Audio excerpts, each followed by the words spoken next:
So I just want to twist that throttle, and to do it out here on a Harley, kind of get chills just talking about it for that chance. It's going to be bar banging, people falling, crashing, hands down. There's going to be some guys who are going to have hurt feelings by the end of this week. Full shot, lead every lap, win, qualifying for X Games is why I'm here. I don't care if it's a 21-year-old out there or a 40-year-old. Everybody wants to be at that X Games stage. I'm sure it's going to be a war out there. We're all hooligans at heart, no matter how pro we are.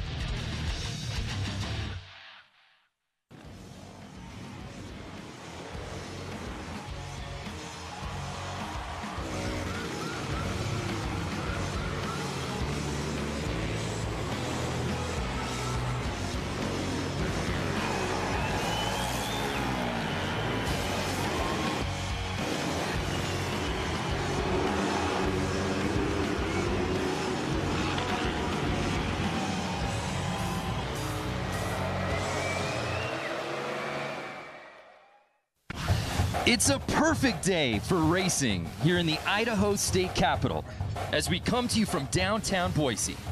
Riders from all over have converged for an opportunity of a lifetime as they square off at the Harley-Davidson Hooligan Racing, live from CenturyLink Arena. What's up and welcome. I am Brandon Graham alongside Lance Corey. And Lance, I'm so excited about tonight. It is hooligan in every sense of the word. No, these guys are bringing bikes that they're riding on the normal street to and from work, and they're going to go out there and race each other. Yeah, the only prerequisite, as you see the riders coming in here to the pits, is essentially a production twin, a street legal bike, and you could come out here and compete tonight. Yep, they open the signups to anybody. Anybody could sign up and race their bike here. Yeah, absolutely. And what's at stake? An opportunity to earn your way in to X Games Minneapolis. Yeah, we have riders right here. Why don't we ask them? Come over here. Right off the street. Yeah, right off the street. Is this real TV? This is real TV. I don't know what to do with. I don't know what to do with my hands. What do I do here? We just want to know what you did. No, I'm just kidding. On Monday. On Monday? Yeah, what did you do Monday? I worked. You worked. I worked yesterday. What's your job? What's your I own profession? a motorcycle shop in Ogden, Utah. All right, so motorcycles in your heart and your blood. Yes. Harley-Davidsons. You cut me in half.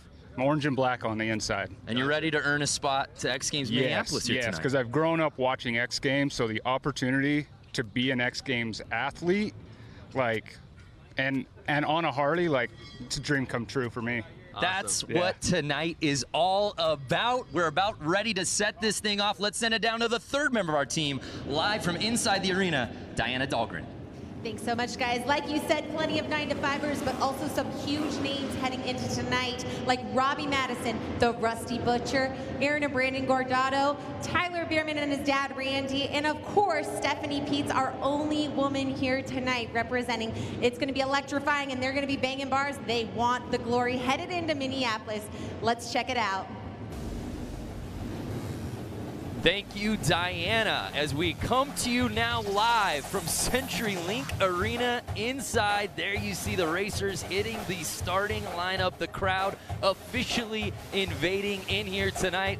Lance, a look at our comp format. If you came for racing, you won't be disappointed because we got a lot of it here tonight. A lot of racers and only a few positions to get.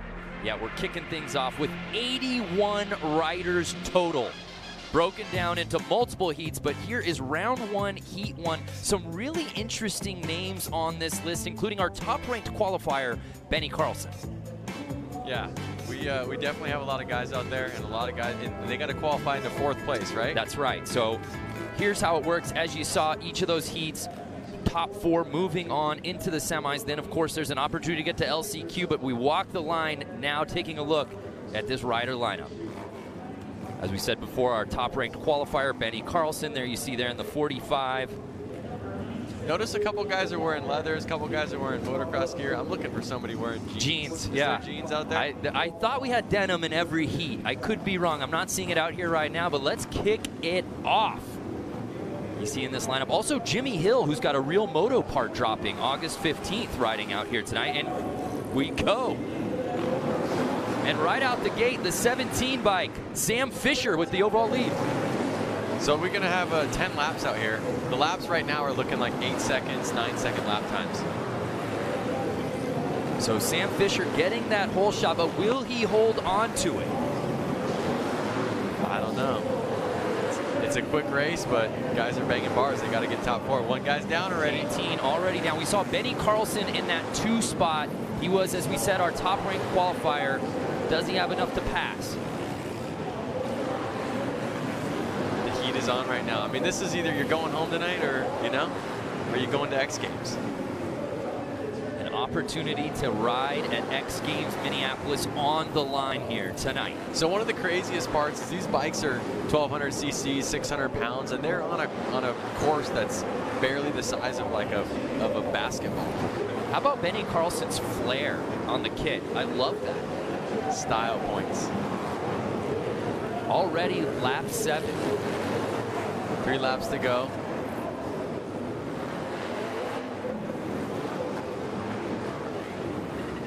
And it looks like Benny is starting to lap people. Uh-oh. It looks like they threw the checkered flag early, Lance. We were on finishing lap 8. Uh-oh. Unless our counter was off. 88. So that was Jimmy Hill. Freestyle rider and freestyle motocross rider. Yeah, as we said, Jimmy Hill's got that part of our Reel series at xgames.com. His moto part dropping August 15th. There you see our top-ranked qualifier, Benny Carlson.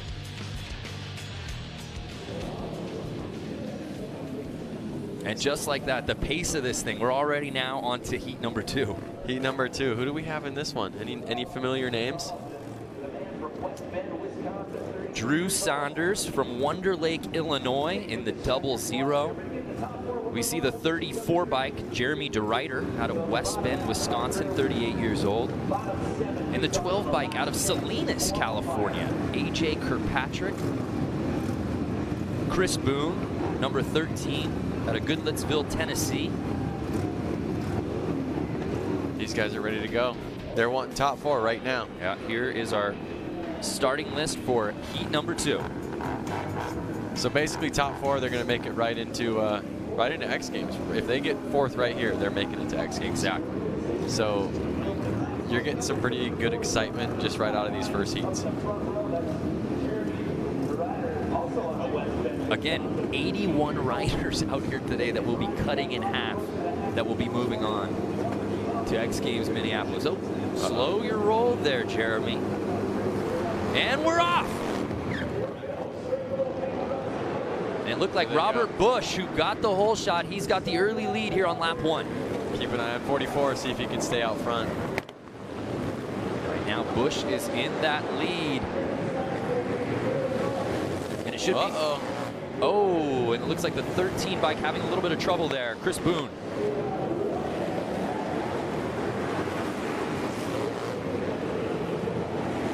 So again, Robert Bush still leading that way here, lap 4. Again, during qualifying, the best riders were doing just over 8 seconds. I'm curious if the lap times are going to get a little bit faster as the night goes on. Is the track going to get hotter? Are the riders going to get more comfortable? Are they going to hang it out there a little bit more? It should be noted, the 57 bike there, you see Stephanie Peets, the only woman in this 81 rider field out of Mesa, Arizona. It would be rad to see her go through. Absolutely. I'm rooting for her. There you see Kirkpatrick.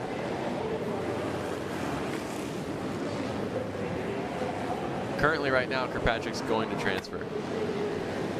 So keep your eye on that 12 bike. At this point, it looks like he will be that last one getting in. Uh-oh. Oh!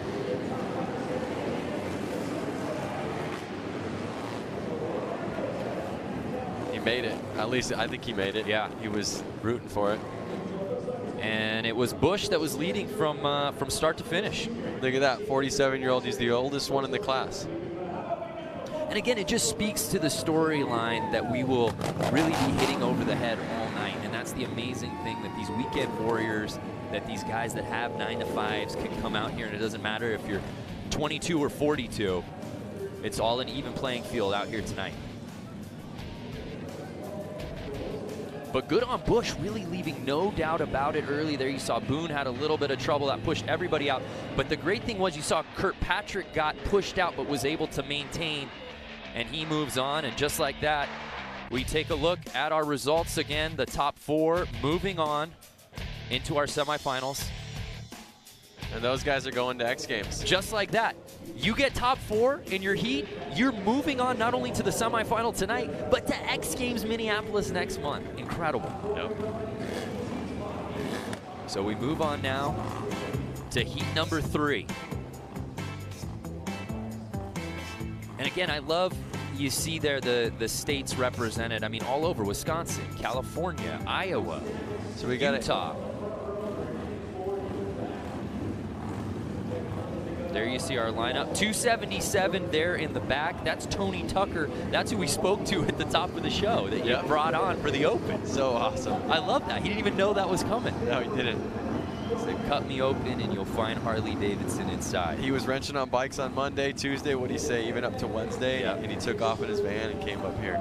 Yeah, and you know what? That story is eerily similar across the board with this entire field, which is amazing. Again, this field ranges from the age of 22 all the way up to, I see 42 of... 22 to 42. Yep, so a 20-year gap. Uh-oh, somebody's already down. Down in turn 1. Looks like JJ Flaherty. JJ's known to lead the pack a lot. I've seen him win a lot of races. He's got a really cool style with that all-white leather suit. His bike looks really clean. Yeah, it really does. Yeah, showing no problem with this course. Buddy Suttle is JJ. Yep. But as you see, JJ's really not struggling to even pull away. Really in control here. Oh, and it looked like someone went down on the other corner. JJ lapping him. That's another thing, is that even if you're in front, it's easy to get into traffic. You know, other riders out there crashing, and you're coming up on the riders that are behind you actually. And I think Suttle was holding on to that 4th spot, as Flaherty now looks to be lapping. 55 in that transfer spot. That's Joseph Robinson out of El Cajon, 22 years old.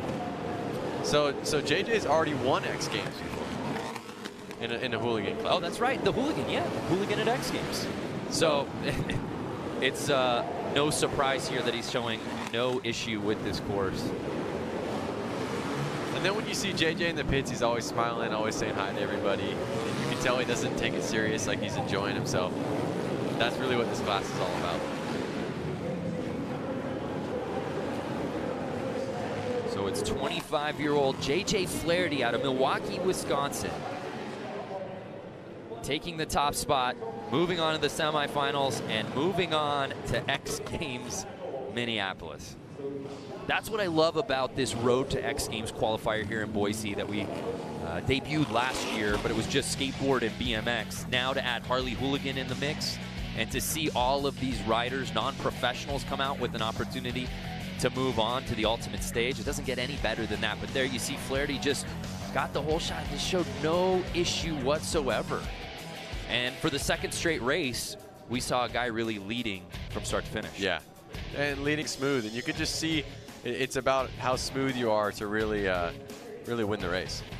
So our guy Tony Tucker just finishing out there in that 6th spot. He'll still go to the LCQ though. Right. He still has a chance to make it. Still plenty of racing to go. And we move on to heat number 4 here in qualifying.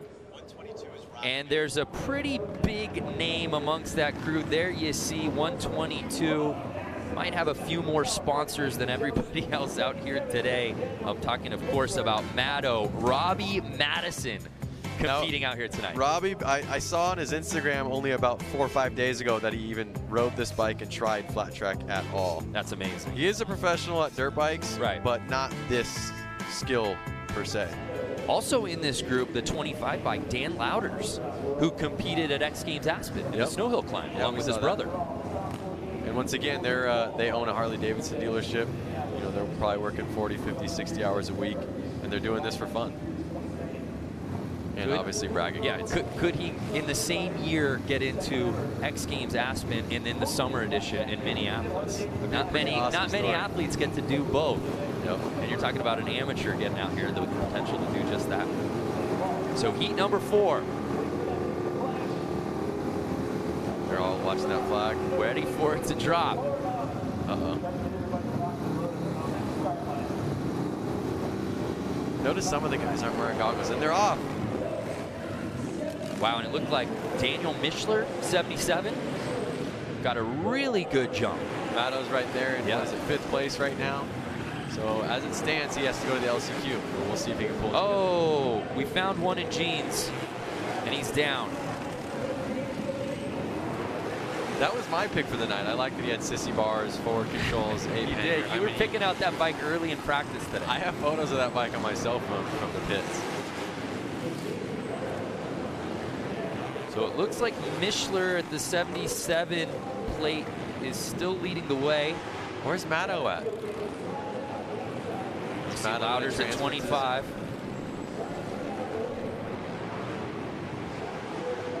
Uh-oh, another guy down.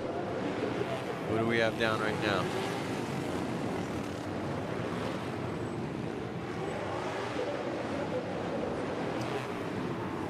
Already now in lap number 8. They go by so fast. Yeah. And there's Madison. It looks like He's still in 5th. Middle of the pack. He's gonna need to move up 122. Robbie Madison. Oh, and he got him. And he does the pass on the low line and is able to get into the top 4. Can he hold on? White flag is out. Uh-oh. Here he is. Oh! Oh no! Guy high-sided on him. Uh-oh, another guy down. Riders are dropping like flies. On Looks the like he ended up. final lap. So did Matto get in? Was that top 4? Matto was in. He was either 2nd or 3rd. But again, Daniel Mischler got a terrific start right out of the gate and never looked back. I want to give a shout out though to Jack Martin getting out there with the ape hangers, the sissy bar, and his sponsors are Family Auto and more. And Robbie Madison holds on to that 4th spot. He will be moving on to the qualifiers along with Daniel Mischler, Dan Louders, and Dave Kilkenny. Dan's making it. Dan's going to be, he was wow, from summer to winter. Hey, let's head down to Diana, who I believe is with Matto. That's right, someone you're very familiar with, Robbie Madison. Gosh, putting it down, making a pass and getting into tonight's semis. How does it feel to be flat track racing? It's a lot of fun. It's such a tight little, tolerance there between first and last. It's good to try something different, cool to get out here and race, and I got a big smile on my face. It's what it's all about.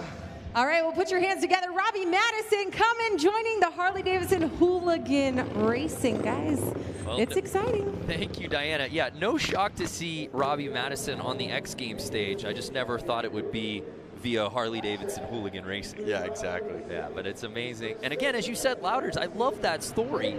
To be competing at X Games Aspen and Snow Hill Climb, and now he's doing summer. That actually puts him in some elite company. It really in terms of athletes who do both winter and summer over the years. And I think if you were to have asked him about X Games 2-3 years ago, he would have never thought he would be competing in both of them.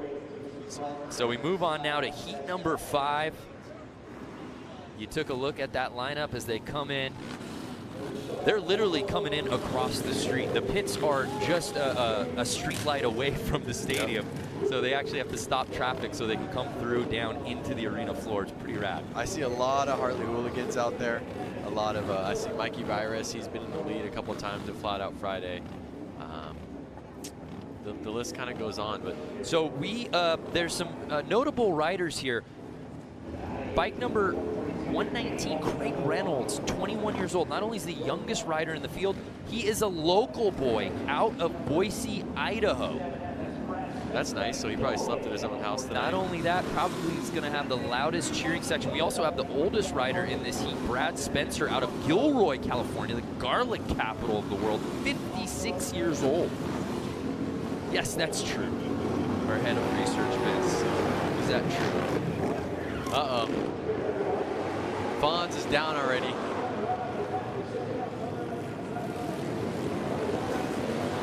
Lap number 2, riders are down.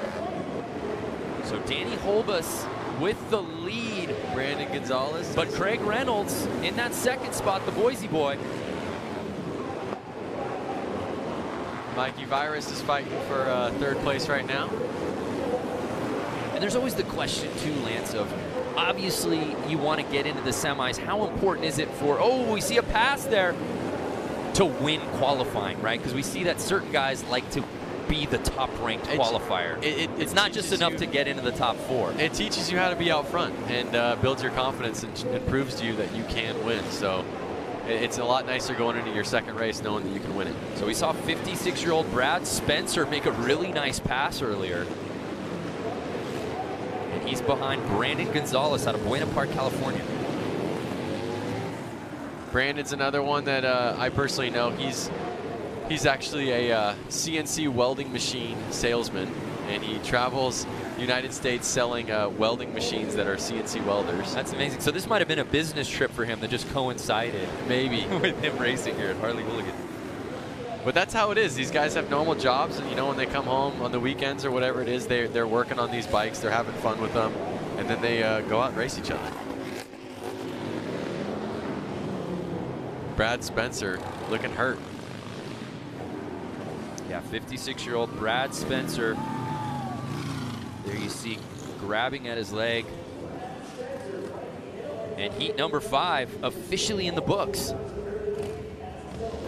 And just look at that start. Danny Holbus was able to grab.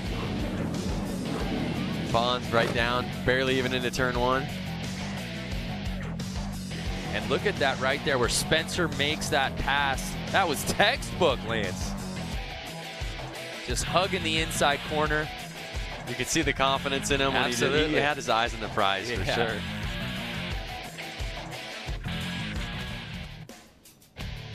So it was Brad Spencer, the oldest competitor in the heat, taking over that top-ranked spot in the heat, along with Mikey Hill, Danny Holbus, and Craig Reynolds, the local boy out of Boise, getting onto the semis and earning a spot to X Games Minneapolis.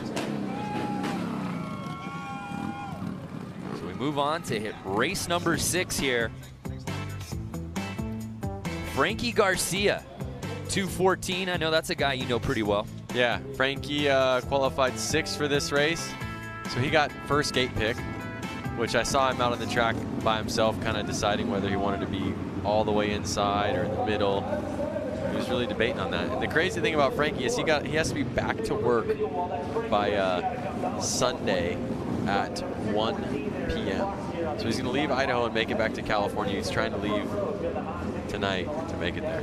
And if his name sounds a little familiar to X Games fans, that's because he raced Supermoto at age 15 back at X Games in Los Angeles. So he's, many moons ago, because he's 27 years old now. So not his first rodeo when it comes to X Games on the line. Can he return, though?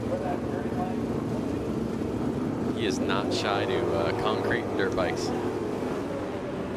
And here we go. Lap 1, looks like Frankie's gate pick wasn't the best one. And it's the 27, Terry Vestal, out of Twin Lake, Wisconsin, 53 years old. Putting it down. It's the Over the Hill gang, the 50-plus group so far, showing no issues with this course. I think older, wiser, a little more patient. This track really takes patience. You can't lose traction. Losing traction slows you down, makes you crash.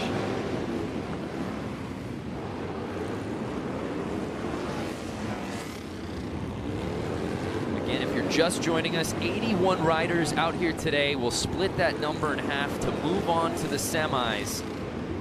I saw a rider with jeans and a flannel. Already lap number 6. And this one's closely contested. Oh, there is a guy. The 36 got a little squirrely on him. Oh no! And the rider right behind him goes down. I think that was Sean Gardito. I think so. That was the only casualty, it looks like. No one else went down. His air filters flew off. Oh, and 24 goes down. Oh, and he's taking another guy out. TJ Tucker trying to make the pass. And he was in that 4th, he was in the transfer spot. Oh, no, Lance. See how fast things can change when you're racing? Especially out there on that small track. What a finish. He'll make it to the LCQ and then hopefully pull through. That's as good of a race as we've seen so far tonight. Dramatics saved for the end. Poor TJ Tucker. His road just got a lot tougher to make it into the semis as we take another look. It was Terry Vestal earlier, and then we see Tucker.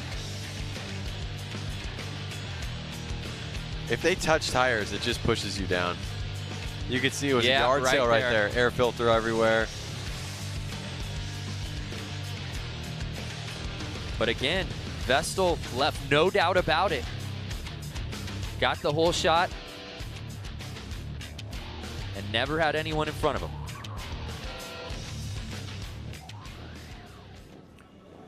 So it's Vestal, Frankie Garcia, Jeremy Whittick, and John Tinsley moving on to the semis.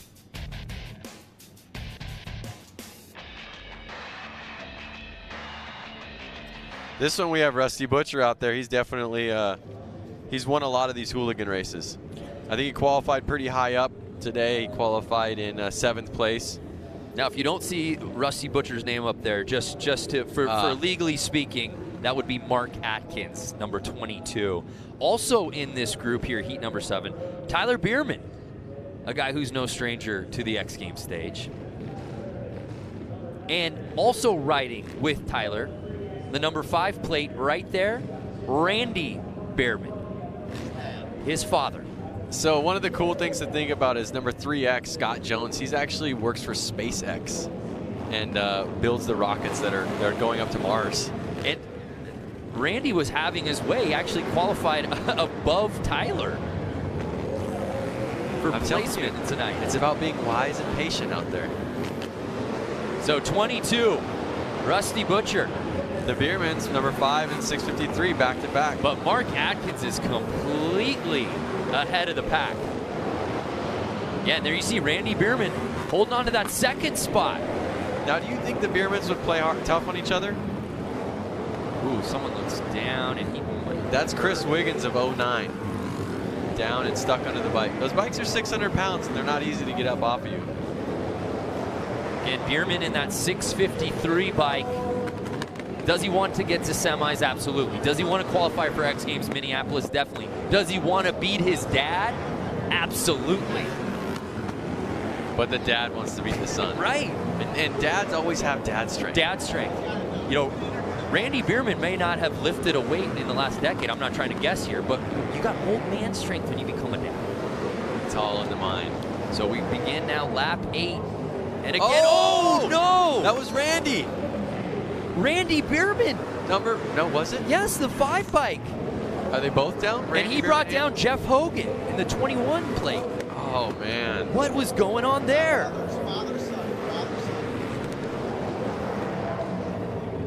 Mark Atkins, he's just holding strong. So Atkins, another one essentially down. Passing the crew, and there you see Bierman looking back. Wow, that was a crazy final lap. OOX JW Martin, though, with the 8 hangers. Boy, Rusty Butcher, though, from start to finish, that might be as impressive racing we've seen so far here tonight.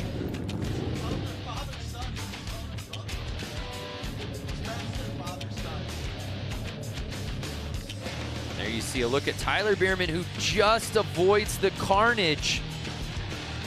Was it enough, though, to get him into the top 4?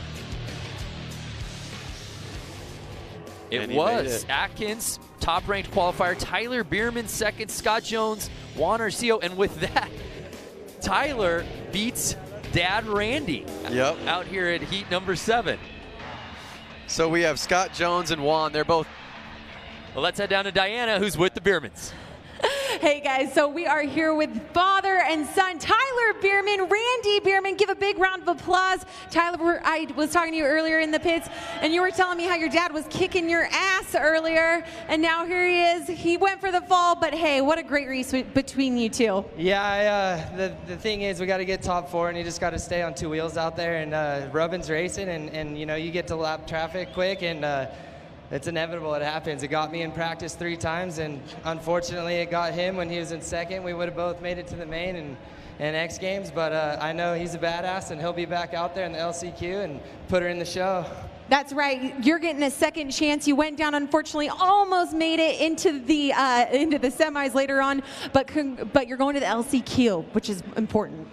Yeah, I'm thankful I got one more chance. I thought I had it. I was just trying to be smooth, and I got a little anxious there. I should have calmed down a little bit. Hey, you were super fast out there, but you get a second chance. I know, I'm bummed, man. I just want to go to the X Games. I'm going to be like 58 years old. I gotta get in there. Well, Randy Bierman, we're going to see if he can take it home in the LCQ and head off to Minneapolis X Games. And thanks, Bierman. Biermans, both the Biermans. Back to you guys. I love it. Tyler giving Dad Randy a pep talk. You'll get in there, Dad. But the thing is, Randy was racing so well. Randy was ahead of Tyler. He was in that second spot. He was.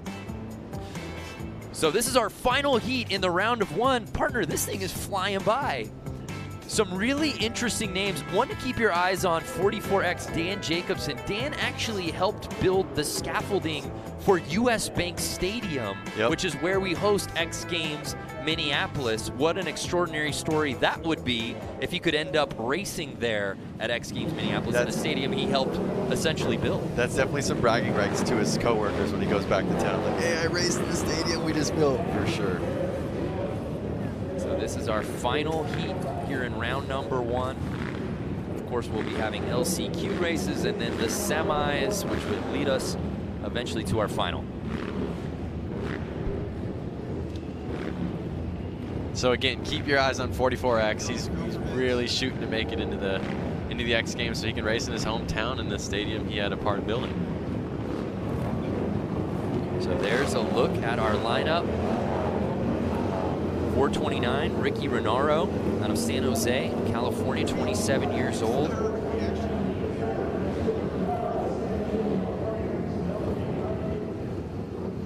The whole shot has been very good so far tonight. I think 6 of 7 heats so far. The leader of the pack, off the line, has won their heat outright. So there you see 429, Ricky Renaro. We'll see if he can keep it. We'll see if he can hold it.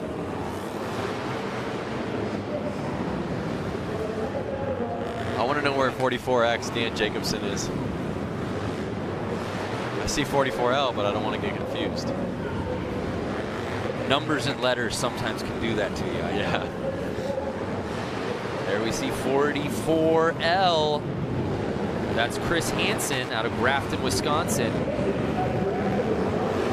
Midway through our 10-lap heat run, the final here of run number one.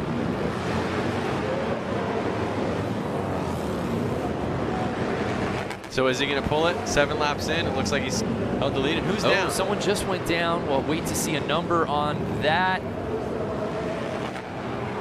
And right now you see that 829, Brendan Foley trying to hold off. Is that Chad Tyson, 87? 37. Another bike Todd down. Canavan.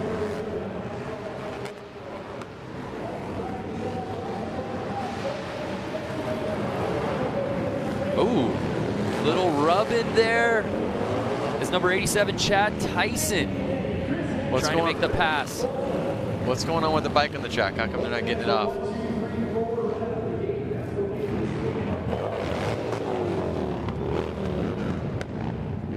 Notice some of the guys have dirt bike helmets, some of the guys have street bike helmets. Yeah, it's really a hodgepodge of kits out here tonight for sure. We take another look, little squirrely there for that number 37, Todd Canavan. And there was good battles going on between Brendan Foley and the rest of the field, but it was Ricky Renaro who really got a great jump, and he qualifies first out of this heat. So it's Renaro, Nick Leonetti, Chris Hansen, and Brendan Foley moving on to the semis. Unfortunately, Dan Jacobson's going to go to the LCQ to bring it home for his hometown. Yeah, we'll see if he can get local and get back to Minneapolis. But run one officially in the books. We now are going to be moving on to the LCQ here at CenturyLink Arena. And again, if you're just joining us, it's Harley-Davidson Hooligan Racing. And to hear more about everything we've got going on here, let's send it back down to Diana. You guys, we're down here celebrating Harley-Davidson Hooligan Racing and X Games coming together. You guys are going to want to not miss these awesome stickers that have came out. You can head over to h-d.com/X Games. Get your commemorative sticker while you can, because supplies will not last and they do not cost anything. Head on over to the website. Thank you, Diana. I saw you grabbed a few stickers. I'm already logged in right now. I'm getting more. I saw you completely covered your Trapper Keeper where you keep all your notes. That's actually your Trapper Keeper. That is my Trapper Keeper. Why are you putting stickers on my things? So as we see right now, they're getting the course ready for that next round of racing. Anything shock you out of that those 8 heats we saw there? Look at that bike with the chain stuck up there. That's why it was stuck on the track. Well, as we talked about before, Danny Jacobson, who did not make it in the semi, he'll be jumping into the LCQ. But long before Danny knew that the Summer X Games would be held in the U.S. Bank Stadium in Minneapolis, his job was, as we said before, helping to build it. Now his goal is to race there, and that's #1 on his agenda tonight here in Boise. I didn't move out to Minnesota until I was 18, but I started setting scaffold. I got hired with a company that had a big contract with the U.S. Bank Stadium. So I went in there when it was still gravel and there was no roof on the place. And I mean, if it rained outside, you were getting rained on inside. You know, having the opportunity to be, you know, one of the people that helped build it and be part of the attraction that draws people to that place is something else. I mean, you know, for me, I build scaffold, so after 160 feet or something, it's not about how fast you're gonna hit the ground anymore, it's just how long it's gonna take you to get there. And you're looking down and you're like, whoa, you know, and then you realize you're there for a job, you know, and that's how I'm looking at this whole situation. My job is to be the fastest qualifier I can possibly be with the equipment that I have a front row start, whole shot, lead every lap, win. Qualifying for X Games is why I'm here.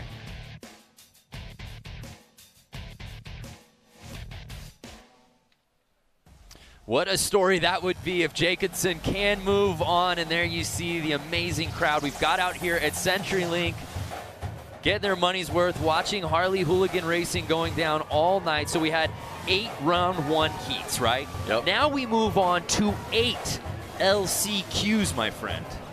Well, there's a couple guys out there that are definitely, I think, should have made it through, had a crash or so, like the Randy Bierman. He's going to get an opportunity to make it to X Games again.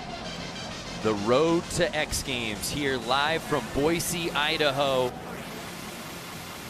And the format for this LCQ, we've got 8 of them, with the top 2 from each one moving on to the semis. The bottom of the field will officially be eliminated. This is give it all. I mean, right here, if you don't get second place. Yeah, as we said before, we started out with 81 racers. We're knocking it down to the top 48 that qualify for X Games Minneapolis. We've been saying it all night. You make it to the semis, you make it to X Games Minneapolis 2018. And like I said, if you're not top 2 in these races right here, you're going to go back to your rig and you're going to pack up and you're going home.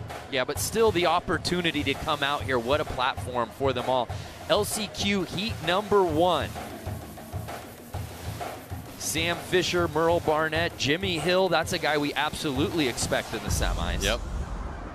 So some really notable names there. We move on to LCQ heat #2.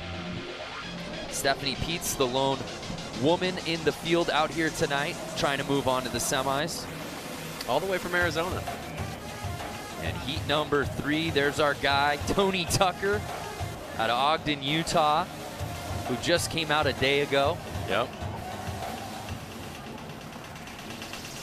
And you see heat #4. Headlined by Hunter Klee, Jason Rogers, Jason Larev.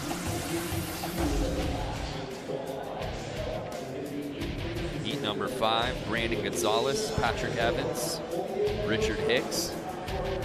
Heat #6, TJ Tucker, the guy who was racing well but went down. Sean's in that one. He probably had to work on his bike to get back out there. And there you see heat #7. All eyes will be on Dad. We're just calling him Pops out here tonight. Randy Bierman, who was holding that 2 spot and unfortunately went down. He's going to have to try to qualify the hard way. And there's our LCQ final heat #8. So we got our LCQs coming up, but how'd we get there? If you're just joining us, highlights from round number 1.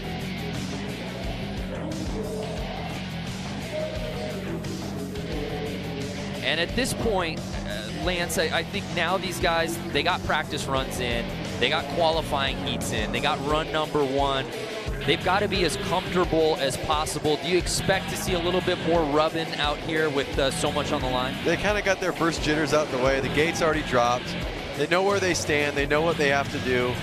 They, well, you see that crash? Oh boy, he slid across the whole field. You know, I think now, like I said, they want to make it to X Games Minneapolis, and they know it takes 2 positions to get there. And I think they're going to hang it all out. And let's not forget, the heats are now smaller. Yes. We're not seeing 10-plus guys out there. So the potential for carnage a little bit less, but again, what's at stake? An opportunity to get in the semis, to get into X Games Minneapolis. You know they're going to go for it. Less riders on the track also means that there's an opportunity to go a little faster. Right. Less people in your way. Track seems a little bit bigger when less guys are out there. Now, we certainly saw some falls throughout round number 1. How about success stories, guys who really led the way from start to finish? Anybody stand out in particular to you that we should really be looking forward to watching in the semis a little later? I mean, Mark the Butcher, he definitely, when his race, he looked like he was smooth the whole time. He was calm, confident. I never saw any struggle out of him, and he led the whole race and took it home. So my money's on Mark, if you're asking. Mark Atkins. Who's your money on? Boy, I want to pull for somebody who's not in semis right now. Ooh. I like the Cinderella story. I'm a big fan of just Jimmy Hill's riding and his style. Of course, he's got the Real Moto part dropping in August that we're all excited about. Give me a Randy Bierman. I just think it's amazing. He was riding so well in qualifying and was holding on to that 2 spot. Looked like he had it sewn up getting in the semis. He's a hungry man. He is hungry. And his son beat him. And he's 57 years old. As he appropriately said, I want to get to the X Games. I'm going to be 58 soon. So here we go. LCQ number 1. Ready to set it off.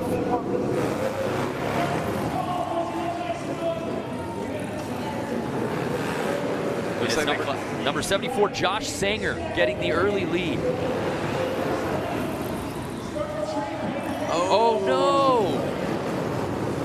Couple tumbles. That was Barry Nobles going down on lap number 2. We had Sanger leading the way here in this 7-man heat. Again, top 2 will be moving on to the semis. Oh! We see a slide out there. He's trying to get back up. That's the Towers, 97. Oh, that was Louis Lauders. Of course, his brother moved on to X Games Minneapolis. Louis competed at X Games Aspen.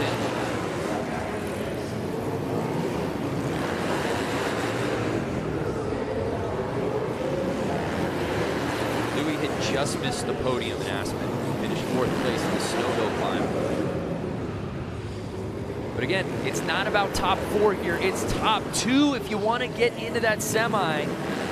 We know Josh Sanger's holding on to that spot as they're completing lap number 8. Who's going to be joining him? Notice the Towers is back out there, back battling. Did he? Oh! Is he in the lead right now? He just passed him. He went highline and just passed Sanger. But is he coming back? On the 9th lap.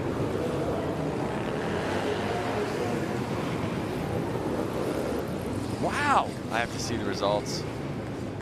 I have to see the That timing. was Lauders. Sanger. Because I think he still won. I don't know, though. Or did he lap it? I'm lost with the crash.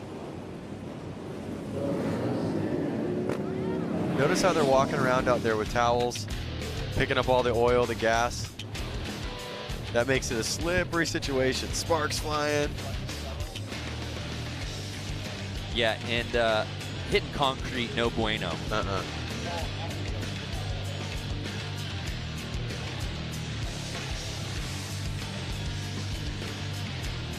All right, I'm looking forward to seeing the official results.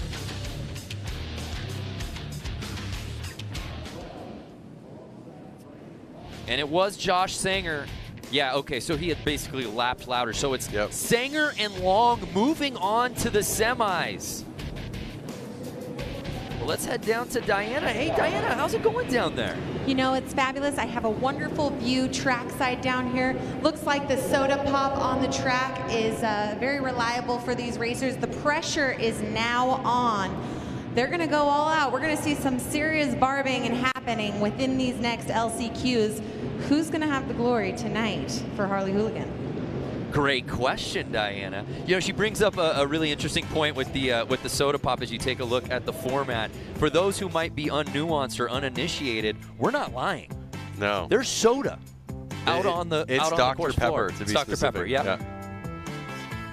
Yep, I'm feeling it all over my shoes. Yes, you are. So LCQ number 2, here is our start list. Stephanie's out there. Stephanie Peets, the lone woman in our field tonight, trying to move on to the semis. Taking on some big names there. Jake Smith, Chris Boone, Drew Saunders. Notice Stephanie's far on the right side of the track right there. So she's got a wide gate pick coming from the outside. We'll see if she can get the shot out the gate. You see. Behind that group, 33 Jake Smith out of Knoxville, Tennessee. That second line. Here they are getting ready to go. Chris Boone has the inside track.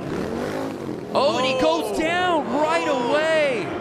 Oh, and it pushed Stephanie wide, unfortunately. She had to go wide. Green flag's out, though. They're still racing. Yellow flag is letting them know that someone's down on the track, but they are not stopping. Oh, red flag the race. And that's it.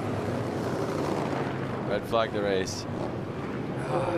Tough to see in an LCQ with so much on the line. Well, at least they'll get a second chance. Stephanie will be able to go at it again. Because it's really unfortunate when it wasn't, you know, her fault that the bike was sliding in front of her and she had to go wide to stay away from it and stay safe. But there's just such little ground to make up on such a small course that something like that detours.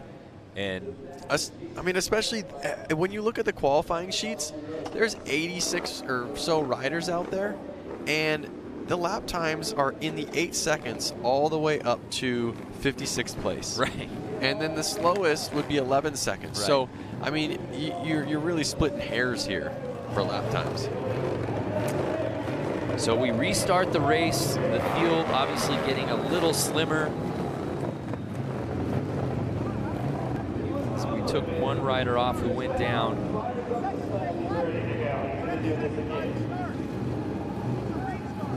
Again, Jake Smith holding on to that inside spot. It was 9-11 Jason Clements who got the hole shot.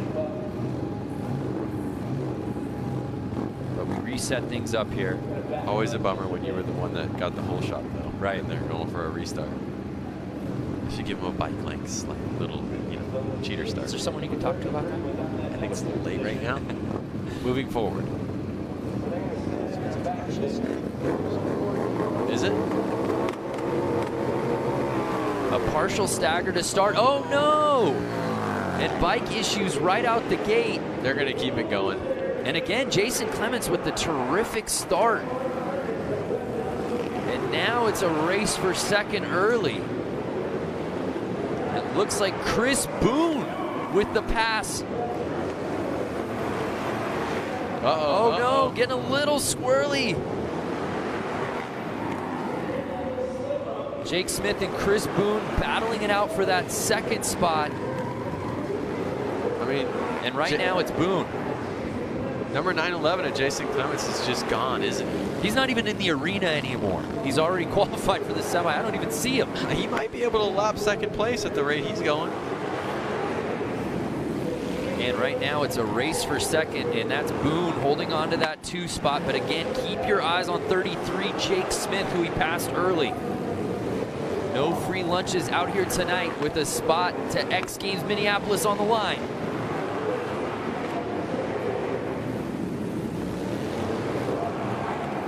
Now, one thing to think about is the track's getting warmer and warmer as they race, which makes it stickier and stickier.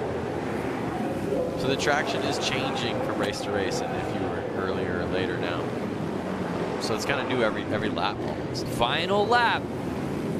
Is Smith going to be able to grab Boone for that second spot?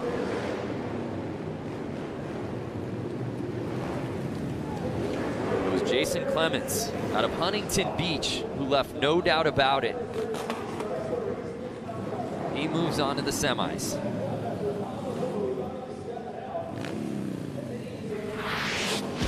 I'd love to see the lap time on that, because Clements was absolutely flying. And there you see where Boone makes the pass. And I don't think anyone ever touched him after that, but 9-11 taking the top spot. Final results in, and it's Jason Clements and Chris Boone going 1 and 2. They move on to the semis. 3, 4, 5, and 6. Their day is over. Well, let's head down to Diana Dahlgren. Well, all of the arena just had their hands together for Stephanie Peets on the number 57 machine. Girl, you were putting it down out there, holding it strong for us ladies out there. It's crazy. It's like so insane to compete with all these guys that are so good, but it's so much fun. I have to do it. It's crazy. All right, so talk about your LCQ, talk about the heat. Let us know what's happening out there.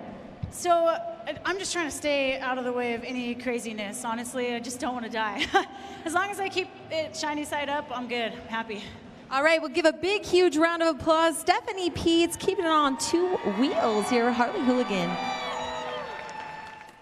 So Pete's unfortunately not moving on to the semis, but still a good showing. And it's just a tough one, too, to come back from, Lance, especially after the restart. I know that's got to take something out of the riders. Oh, it does, for sure. I mean, they had to do extra laps. They did 2 extra laps, and they should have.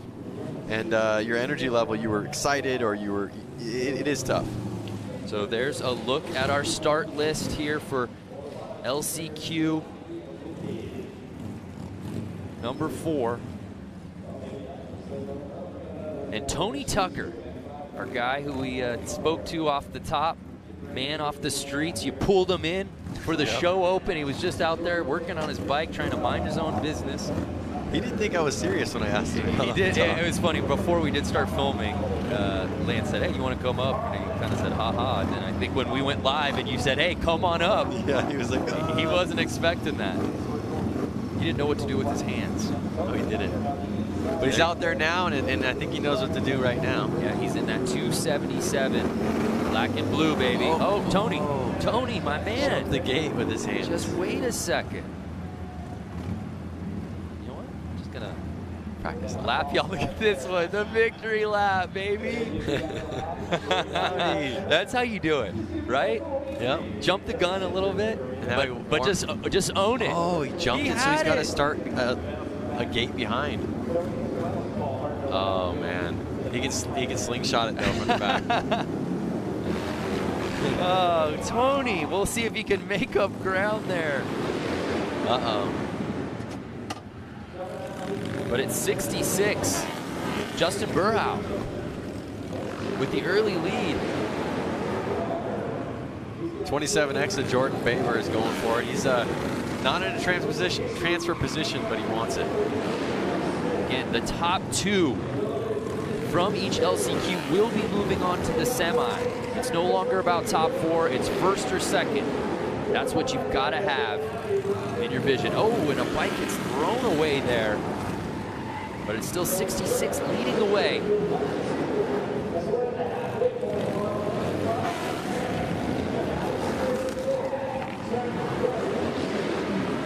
Jordan Baber. I see him kind of falling into their rhythm, and I'm not seeing a pass right now, and they're kind of. Uh-oh. Don't speak too soon. Oh no! Jordan makes the pass, and down goes Burhow. Wow.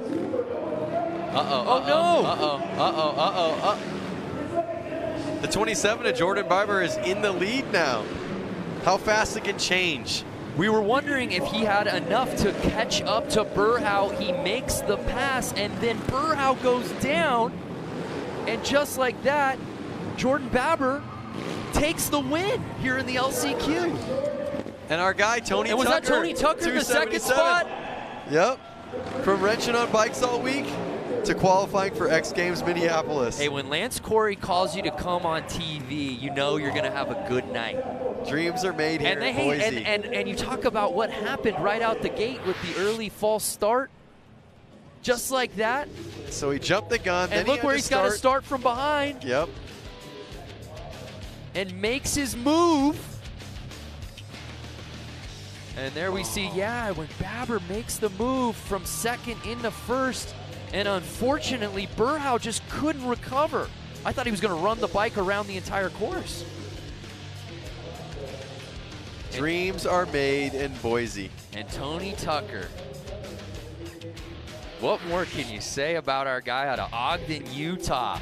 Getting that second spot, moving on to the semis. Jordan and Tony will move on to the semis. Let's head down to Diana, who's with our friend, Double T. What a race, getting the whole shot, crashing, then coming back, and you are going to the X Games. Tony Tucker, it looks like you know what to do with your hands. I guess so. This is a dream come true. I red light, got to start from the back. I knew if I rode a smooth race, I could hope for the best and get around those guys. Made it happen. What is going through your head right now? The fact that you lost the whole shot, went down in a race. I mean, the thought of X Games must have been out of your mind at that point, and now you're going. I don't even know what to say right now. I'm at a loss for words. All right, well, congratulations. Give a big round of applause, Tony Tucker. Yeah, just an outstanding story, and just this is why we do this, Lance. I mean, it's just a beautiful thing. We talk about all these guys being amateurs, weekend warriors. So many of the guys competing out here have a similar story to Tony Tucker. But to see dreams actualized and now moving on to X Games Minneapolis, just outstanding. I mean, the chance that the opportunity we had to talk to him earlier on in the day, right. I have a big grin on my face knowing that, you know, he's going to make it to X Games. Oh, I love the bikes with the ape hangers. Ape hangers and sissy bar. Just to tell you, that is like the hardest bike to ride on the track. Bar's that tall, his feet are forward. That bike it screams not for turning, especially in that tight of an area. And again, one of our favorites in jeans, no less. Jack Martin, 63, 182, that's Hunter Klee. And 100, Joshua McDonald out of Murfreesboro, Texas. I hope I'm saying that right. And right out the gate, it looked like McDonald got the early lead, but no! Some carnage around the corner on run number one. The 182, Hunter Klee down in his peak gear. And we have the red flag. Look how let down. Yeah, Jason Lerev, number 2 is. Oh, out of Sun City, California. Are you kidding me? Yeah. The lead in the LCQ, but let's see what goes wrong there, Lance. I mean, they touched, and that's just, when you touch on a track like that, you're going down, basically. Rubbing is racing. Rubbing will also put you on the ground. So we restart this thing, 10 laps. So now these guys are technically doing 12 laps. So at this point, they're cleaning up right now because there's gas or oil or some sort of fluid on the track. Something's on the course. Makes it like ice. So they got to get it off before they can start riding. They don't want it to be too dangerous. It's already dangerous enough. And my boy in the jeans, number 63, Jack Martin. So 182, Hunter Klee was in a really enviable spot. Now he moves back. And it's Jason Rogers, number 3. But keep your eye on number 2. Yep. Jason Lerev, he had the lead. Let's see if he can pull it again. And yes. Oh, no. No. P2 right now. Number 3 of Jason Rogers in the lead. So Jason Rogers has the early lead, but there you see again, Lerev starting to make his move. He's holding on to that 2 spot. Jason Rogers slided in. Uh-oh. Can Rogers hold on to it? If I didn't know any better, I would say he's wearing sunglasses. I think he is wearing sunglasses. Uh-oh. Oh, a little bit of an issue there. Now Jason Larev and Jason Rogers, number 2 and 3, are in positions 1 and 2 out there. They're both in qualifying positions. Do you think that they're going to play it safe, or are they going to battle it out for first? Yeah, I think Larev's got to feel pretty good right now. Or excuse me, Rogers. Yeah, I think you're right. It doesn't look like Larev is really pushing on Rogers at this point, unless he's trying to pick his spot final lap time. But as we complete 8, it's still Rogers leading the way. White flag's out, 1 lap to go. Uh-oh, they're pretty close now. Can he do it? Can he do it? So Jason Rogers leading the way, but can Larev catch him? Right now, the top 2, they'll be moving on to the semis. And that's how they'll finish. 3 and 2 finish 1 and 2. Jason Rogers takes the top spot, and Larev right behind him, holding on to that second. A clean race from the get-go. Well, I guess from the second get-go.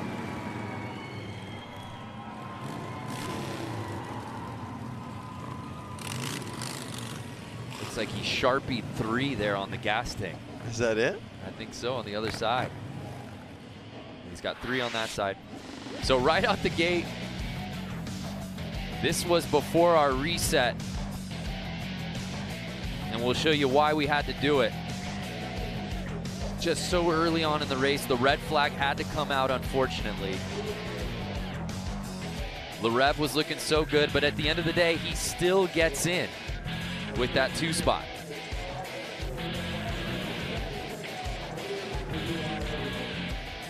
There they are, stoked for each other. Both making it to X Games Minneapolis. A spot in the semis and a spot in X Games Minneapolis for those 2. So there you see Jason Rogers and Jason Larev, 1 and 2, and they move on to the semis.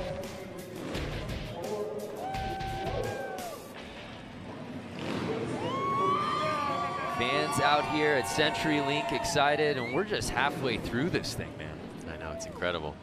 Well, the great part is the semis are going to get even gnarlier. So here's a look at our lineup for our next LCQ. Richard Hicks in that 07 jeans, another jeans guy. What would you wear if you were out there? Yeah, probably what I'm wearing right now. Skinny jeans? They're regular jeans. Those are not regular. I can't help the way they fit me, Lance. So here's a look at our lineup. Jason Schreffler in that 11X. And again, 67 with that inside position. Jordan Hooped out of Random Lake, Wisconsin. Just some random lake. That's the name of this town. And they're off. And it's, yeah. Jordan getting that early lead. A little outside, makes his way in. With Jason Schreffler behind him in that 2 spot. 67 of Jordan Hott's the youngest one out in this race right now, 20 years old. You think that's because he's got the most energy? Might be. But then that flies right in the face of our philosophy of the old man strength that we saw earlier today. We need to stick to one principle. I'm trying to figure it out. So that 67, Jordan still leading the way, but again, 11X Jason Schreffler right behind him. As you said before, is he going to play it safe, or does he know I'm in that 2 spot? Just don't mess this up. Looks like they're getting pretty comfortable. They both know they're going to transfer right now. Yeah. I don't think they're going to push it too hard. I think they're pretty content where they're at. They want to make it to the semis. They want to make it forward. We're cutting our original field of 81 in half to move on to the semi later tonight. Final lap time.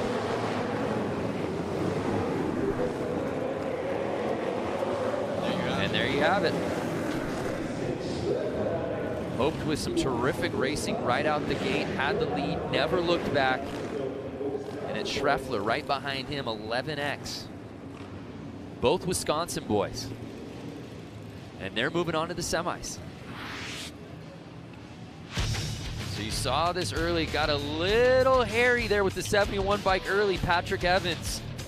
But Jordan able to hold on to that top spot. Schreffler in 2, and there was no looking back. They were really 1 and 2 from lap 1 on.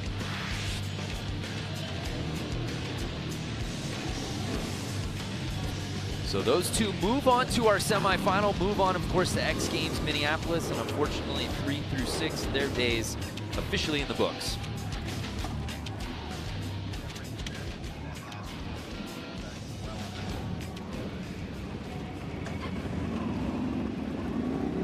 So LCQ heat number 6. I see number 66 is Sean.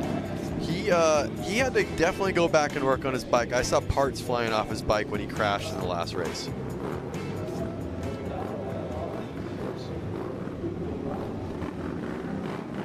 Here you see 99, Luke Lebrat.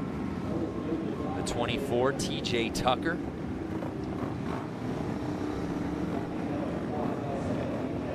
.003, that's Jake Cook. Jay Henley, 22X. Bike 19, Alex Brooks out of Sheboygan, Wisconsin. 37 years old. He's the oldest competitor here in this heat tonight. Just a 6-man field. So they're starting off with a light. When that goes green, that's when they go. Interesting. Thanks for that. So it's Alex Brooks with the early lead, Lance. Who's going to push him as he's forced outside? Can 003 get on the inside? Oh, and we've got a slide out. Was that Tucker? It was TJ Tucker. Alex Cook, 003 out in front now. He pushed him wide. He pushed him wide, and Cook taking over the top spot. From Alex Brooks holding on to that second spot.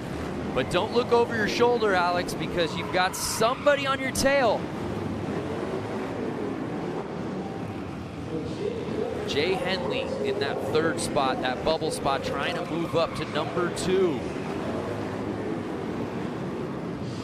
And if you're just joining us, top 2 will be moving on to the semis. And it's still Jake Cook leading the way here. Lap number 7.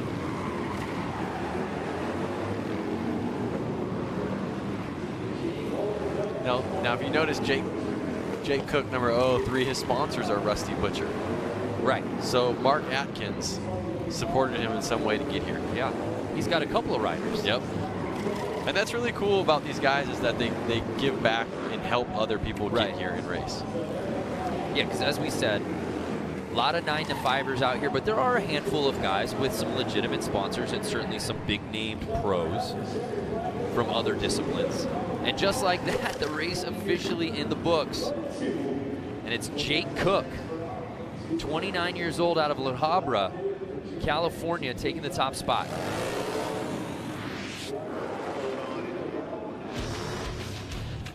So we take another look. It wasn't Brooks leading the way, or excuse me, Cook leading the way early, but he was able to get to the inside as Tucker was pushed off, and there was no looking back for him.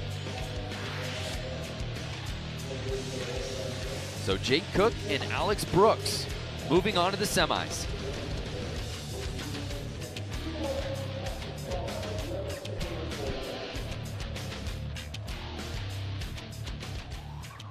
So as we get ready for our next LCQ heat, let's head down to Diana Dahlgren. Diana, where are you? I'm down here, and we're about to go racing again for another LCQ, but I'm standing here next to Aaron Gordo, one of the Gordo brothers, Suicide Machine Co. What's the strategy going into your LCQ here? I think going into the LCQ, you know, you got to be safe, ride smart. You got to be quick, but you know, if there's traffic, if there's an accident, if something happens, that you got to account for it. And you know, yeah, there's a lot of pressure getting the top 2 spots now. And just going for it, sticking to your line, but still riding aggressive and trying to keep the rubber side down. You were just watching your brother in the race before, and unfortunately he did not make it into tonight's races. What was the thought behind watching him? I saw him going. He took another pass. He made it into third, and I'm hoping just go, or he got another advance because there were people going down. It's hard to say. It really is. The guy in the front could go down. He could take out 2 people, 3 people. It's a really hard challenge, and you get an advantage to be up front, but at the same time, it's you're fast and it's unsure. You got to make it work. All right, well, good luck to you. Gordo going for it right now in the LCQ. So we'll see if Aaron can get into the semis. Brother Sean unable to do so as we take a look at this lineup that also features Randy Bierman. Father, of course, of Tyler Bierman. Randy Bierman was in the 2 spot. He had a spot locked up for the semis for X Games Minneapolis, Lance, and all for naught as he went down right at the end of this race, or of his Heat 1 race, I should say. And it kind of goes back to what the Gardito brother just said, is that at any moment somebody can crash and it can go from first to last place. Right. And that person can also take down the top 3 with him. So there's Bierman, number 5. He's been running this course so well. And everybody's been talking about how well he's been racing. And, you talk in the pits, and even Tyler said, hey, man, he's beating me. He's better on this course than I am. And as Randy said to Diana, hey, I'm turning 58 years old. I just want to get to the X Games. Well, here's his chance. All he's got to do is get top 2. Fast house since 68. There we see Kylie Yee, the 03. Of course, Aaron Gordo. And Chris Wiggins out of Sierra Madre, California, 35 years old.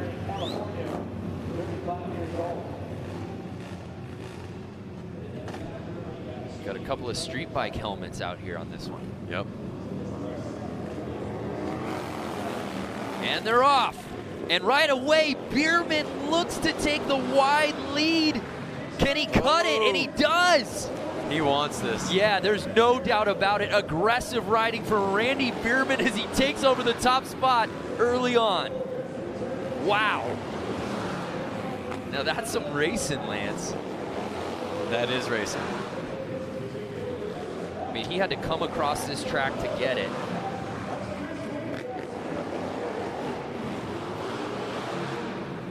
And right now, it's a battle for second.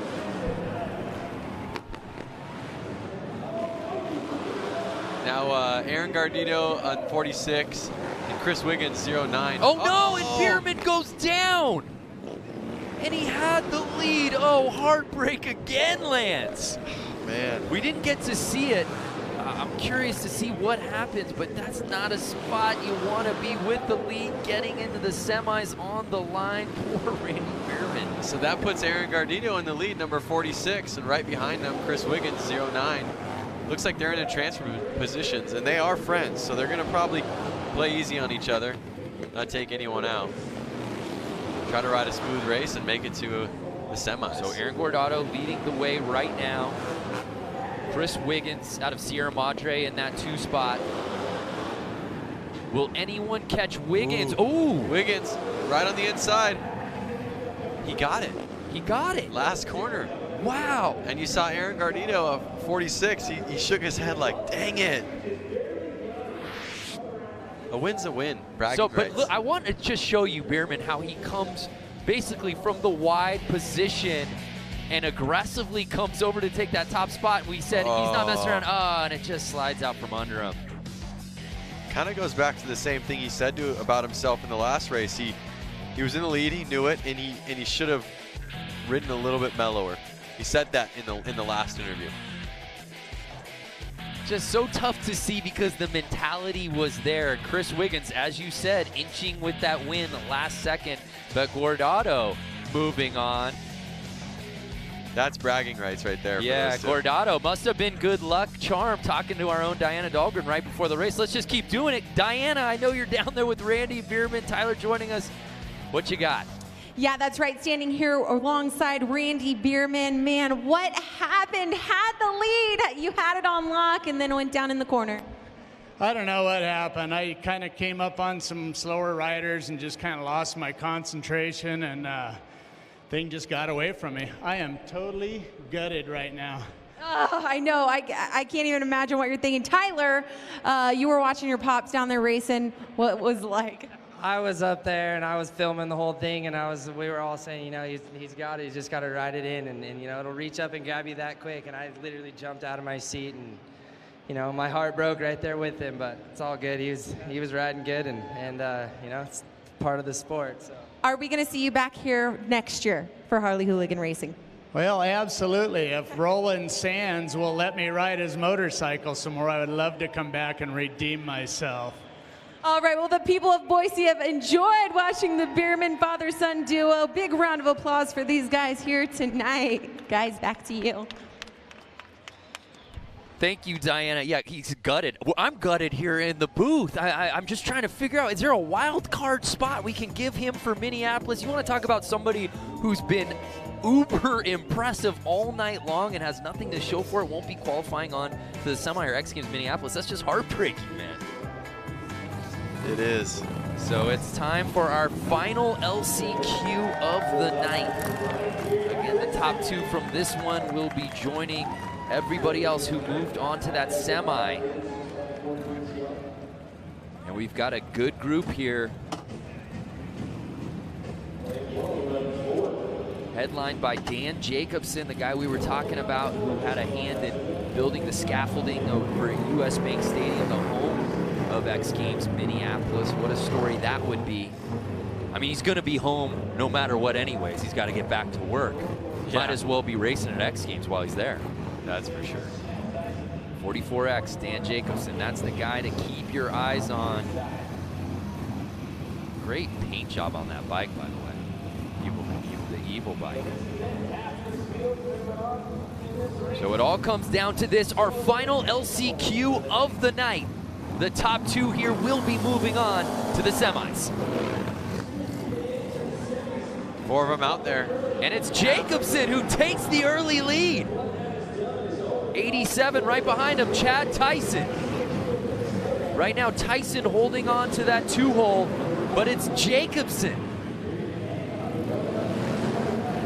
dashing around the corners. But 37 to Todd, he wants it. Oh, he's just stood his bike up a little bit in the corner. You think they're gonna ride it out like this? Well, the way Tyson's riding right now, he might try to make a pass here. I'm not sure if that'd be the smart thing to do. Yeah, and there you see now Jacobson trying to hug the corner, not giving anything to Chad Tyson at the moment.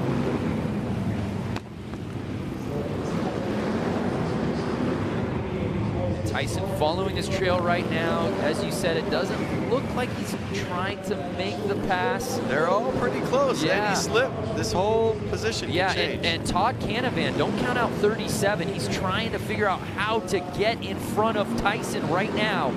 He's got 2 laps to go. Here he goes. Can he beat him on the inside? No. At this point, I'd almost run somebody wide. Tyson holding court on that second spot. Can he hold on? It's Jacobson in the lead. This is tight racing the whole race. Can 37 catch Tyson? He won't do it. And what a finish to our LCQ here tonight at Harley Hooligan. Dan Jacobson moving on to the semis, and he will be competing at US Bank Stadium for X Games Minneapolis. What a story. Incredible. He said he wanted to do it, and he did it. Well, this just got me really hyped for the semis, watching the racing here, the last few LCQ heats. It's Dan Jacobson and Chad Tyson moving on to the semis. Let's head down to Diana, who's with Dan. Here with Dan Jacobson, congratulations taking the win in that LCQ, securing your spot for the semi. Congratulations, because we ran a feature on you. You built a part of the US Bank Stadium. You had to be able to race in Minneapolis, and now you're gonna do that. I'm the homeboy, you know, got to make it to Minneapolis for the X Games. I mean, I live 45 minutes away from where the X Games are going to be held this year, so driving 20 hours to here to make this race, I was so worried. You know, we've been struggling with the bike all day, but finally got something figured out. I don't know if it was magic or what, but just able to put down some consistent laps and just tuck it right on the bottom. If they're going to do something, they're going to have to go the long way. Talk about that perspective of building the U.S. Bank, being a part of that team, and then being an athlete now at X Games. Yeah, it's something else. I mean, just being able to be a part of that whole experience of being there when the stadium's built. It was like $1.2 billion or something, and it was a really big effort by a lot of people, and it's going to be surreal to be an athlete on the floor. You know, the last time I was on the floor of that place, I was wearing a hard hat, so it'll be really cool to put my helmet on. All right, well, good luck to Dan Jacobson in racing later tonight. Guys, what a story down here. Congratulations. Love that. From the hard hat to the helmet. Dan Jacobson moving on to X Games Minneapolis. Don't go anywhere. It's semis time here from CenturyLink when we return.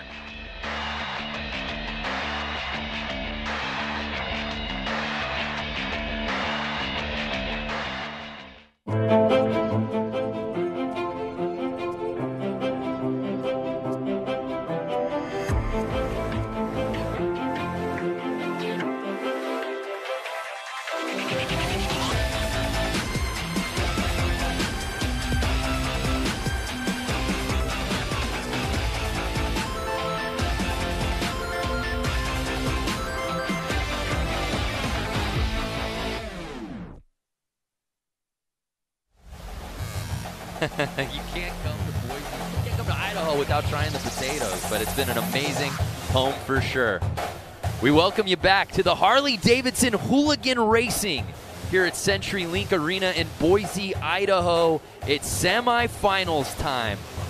Now, all these riders are trying to make it to the main. There's no doubt about it, Lance Corey. But they can take solace in knowing that each one of the riders we're going to see out here now have already earned a spot to X Games Minneapolis.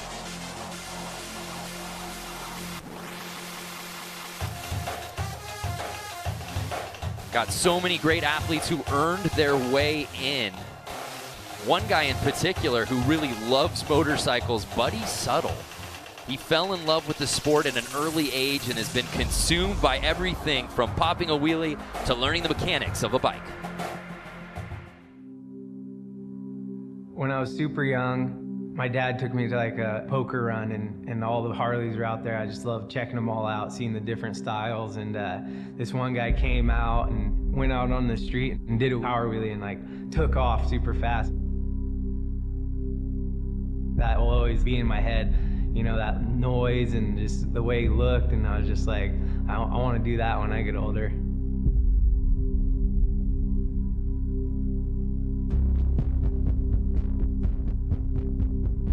When I'm sitting on the bike, warming it up, excitement, that's what I feel, and I think that's what I love about it.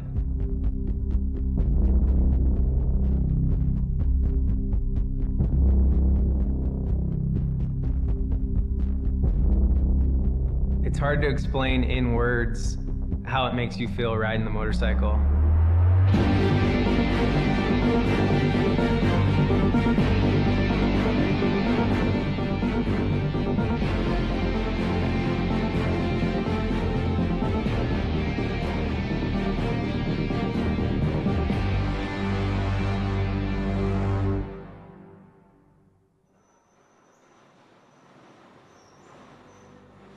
I would wheelie everything. Like, I always wanted to wheelie my BMX bike when I was a kid, who could do the longest wheelie, the best wheelie. So that's kind of where it started for me. You know, we'd mess around on the dirt bikes when we weren't riding the motocross track. We'd practice wheelies, and then once I got the street bike, doing wheelies and, you know, standing on the seat and doing all that. So when I finally got a Harley, I was like, oh, I'm gonna start wheeling this thing and riding it like how I ride my dirt bike. And I figured out fast that it was a lot heavier and gonna be hard, but yeah, I just kept working with it and riding with my buddies and progressing, and finally started figuring it out. About 8 years ago, my partner Nikki, he had a little shop called Unknown Industries, and he was doing stickers and t-shirts, and I was already making a couple little videos on YouTube. He was checking out my Harley and he's like, dude, I just got a Harley actually, and like he didn't really know anything. He didn't like grow up like me around Harleys his whole life, but he liked them too, and he just got one off a buddy. From there, we just snowballed, and we involved like unknown with the Harley stuff and just grew it from there. So now basically stunt ride Harleys for a living. Never thought it would come to that, but here we are, and just having fun doing what we love. Today we're here at Big Al Cycles. He's been my buddy for a long time, and he's always helped me out with all the Harleys. When Harley came out with the Street 750, I got a chance to ride it. I thought it was cool, you know. I was like, oh, we change a few things on this thing and it'd be a really fun bike. So we liked it, you know. It was already set up really close to what we thought was cool.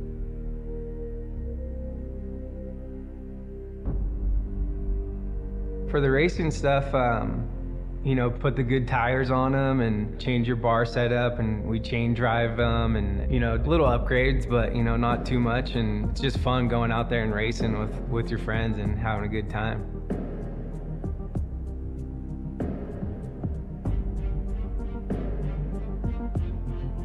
There's a bunch of races this year that we're going to be able to go to, and I'm super stoked on that. Different layouts, different tracks, and whole different areas, you know. That's what's so cool about it. You could pretty much be from anywhere and get to one of these races. It's growing so much. It's awesome.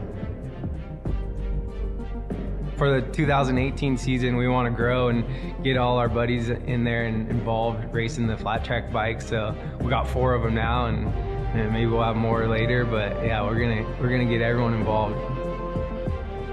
Anyone could be a hooligan racer, for sure.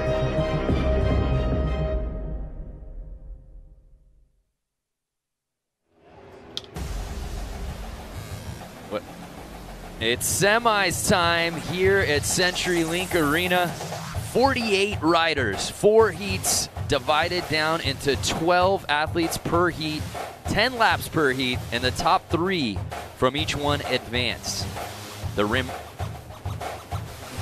And remember, all of these riders we're seeing out here will be moving on to X Games Minneapolis. Earn your way into the semis, earn your way to X Games Minneapolis. It's that easy, Lance. So a lot of these riders are already kind of relieved. They already beat the first feat that they needed to. Right. And the first goal I think they had getting here, now they're on to their second goal of, well, now I want to win. And let's talk about some of these guys we're going to be seeing coming up. We saw really early on in the evening, they've been sitting for a while, waiting to get back out on that course. Yep, I actually think the guys who rode the LCQs have a little bit of a better advantage. Yeah, their adrenaline's still up. They were just out there. They didn't kind of doze off a little. Right. The conditions of how the course is riding is fresh on their minds at the moment. And there we see a look at heat number 1 here in the semis. Our 12-man field. Some really interesting names who had some real success throughout the Run 1 and our LCQs. There you see Jimmy Hill, who had to earn his way in through the LCQ. Benny Carlson, Jason Clements out of Huntington Beach, California, really rode quickly on this course. Merle Barnett, 97. He is our oldest rider in this heat at 54 years old. And Jimmy Hill, the youngest in this round of 12 at 27. You love those tassels. There's something about the flair of the tassel that just really speaks to me. Bring your pet to work day. No, he's the boss. That's timing and scoring, by the way. So he's effectively judging this entire contest. That's our spotter. He's the one that decides when the red flag goes up. So Benny Carlson. That flare. You think that flare is going to take the lead on this one? Something. I almost feel like, I wonder if it makes you slower, though. No wind drag. No wind drag with the tassels? Well, we'll see. It all comes down to this here in the semis. But as you said, the pressure's off, which is interesting. You don't usually say that as you climb your way up through the contest evening, right? The pressure should be mounting. But I think for so many of these riders who have never been afforded an opportunity like this, they've already qualified into X Games. How amazing is that? And there we see Jimmy Hill. He's got a Real Moto part dropping xgames.com in August. Of course, Real Moto, part of our Real series, one of the best things that X Games does. There's no doubt about it. But now, are we going to see a looser style of riding? I don't know. I mean, right now you have the faster guys all teamed up. So you're going to have guys that are used to getting top 4 now wanting to be top 4, wanting to win. So I think it's going to get pretty messy out there. And do I see, how many riders do I see out 12, there? there should be 12. So it's going to get pretty messy out there. And just like that, we're off. And it looks like 44, Robert Bush with the early lead out of Atkins, California. Jimmy Hill holding the solid 3rd place right now. Oh, red flag. Oh, what right happened? out the gate. What did we miss? Again, here in semis, each semi heat, the top 3 move on to the main. Did somebody jump the gate? It looked like they went a little early because let's look at the start. Watch orange t-shirt. Oh, the dude that was, who was that?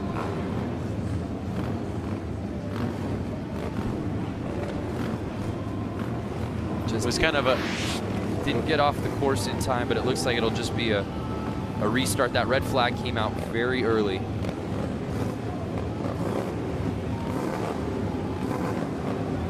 But again, Robert Bush, right out the gate, had the whole shot.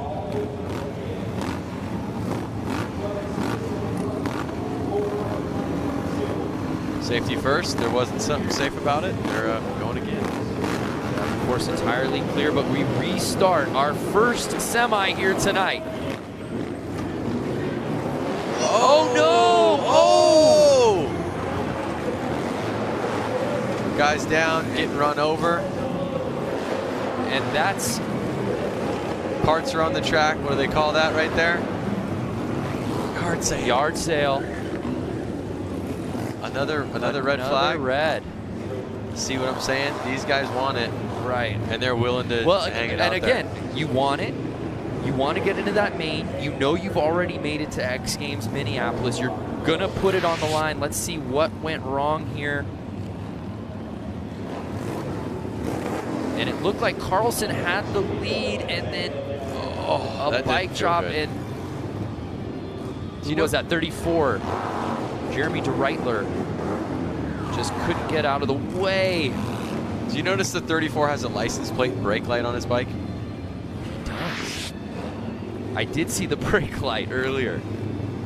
Because he probably rode his bike here. So again, Benny Carlson, it was Robert Bush who had the lead the first go around. Then the red flag comes up. Now it's Benny Carlson. From Robert Bush to Carlson. Uh-oh, something's guys, going on. C12 making the wave. That's AJ Kirkpatrick. These guys are getting frustrated. It gets exhausting when you did a start, your adrenaline's up, they pull you off. You do another start, your adrenaline's up, they pull you off. You start to kind of wonder, is this one going to stick? Are we going to do this thing?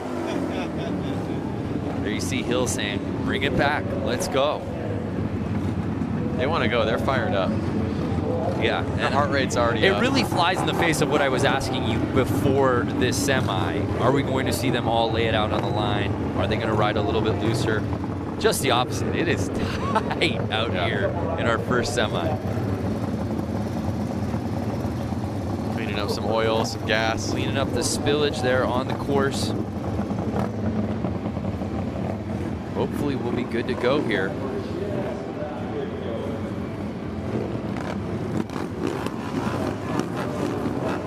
The crazy thing is this is originally a hockey arena. That's before right. They were out there. Yeah, there you see the banners.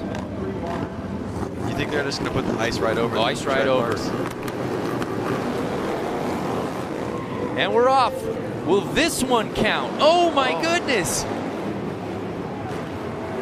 And we see Carlson with the lead. And it looks like everybody's still on their bike.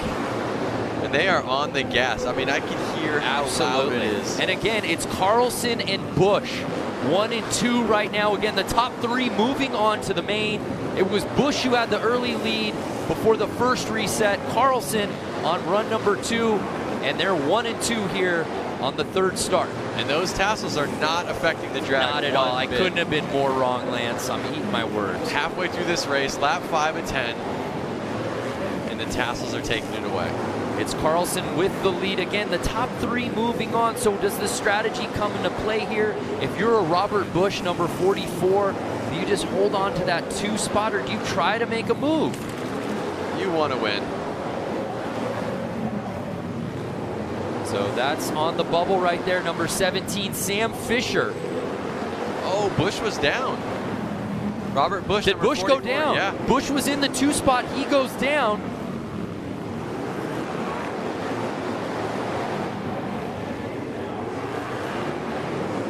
Notice these riders are definitely a little more aggressive. They're sliding into the corner more. They're on the gas more. Where's Jimmy at? Jimmy Hill. Jimmy Hill gets into 3rd, and it's Sam Fisher that took the top spot. Tassels. Tassels took this top spot. Tassels took the top spot. There's a question now coming in the booth. Is it Tassels or is it Fringe? That's not for us to decide. But again, it was Carlson who got the early lead. And this was from earlier as we saw the resets. There was a lot of ups and downs in this race from the restart. And this was the 3rd run where we did see a little bouncing, but everyone did stay on their bikes. And again, top 3 moving on to the main. Yes, and I believe it was Fisher that got that 2nd spot. Benny, Carlson, Fisher, and DeReitler. So Jimmy Hill just on the outside looking in. Those 3 moving on to the main. Let's head down to Diana Dahlgren. Standing next to Benny Carlson. What an exciting race.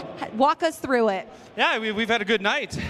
Since we pulled it off the trucks, the Bubber Motors has put me on probably the best bike out here. So I'm pleased. You know, we got a lot of good backing, and I'm having a heck of a good time. Hope the fans are as well, and that's about it.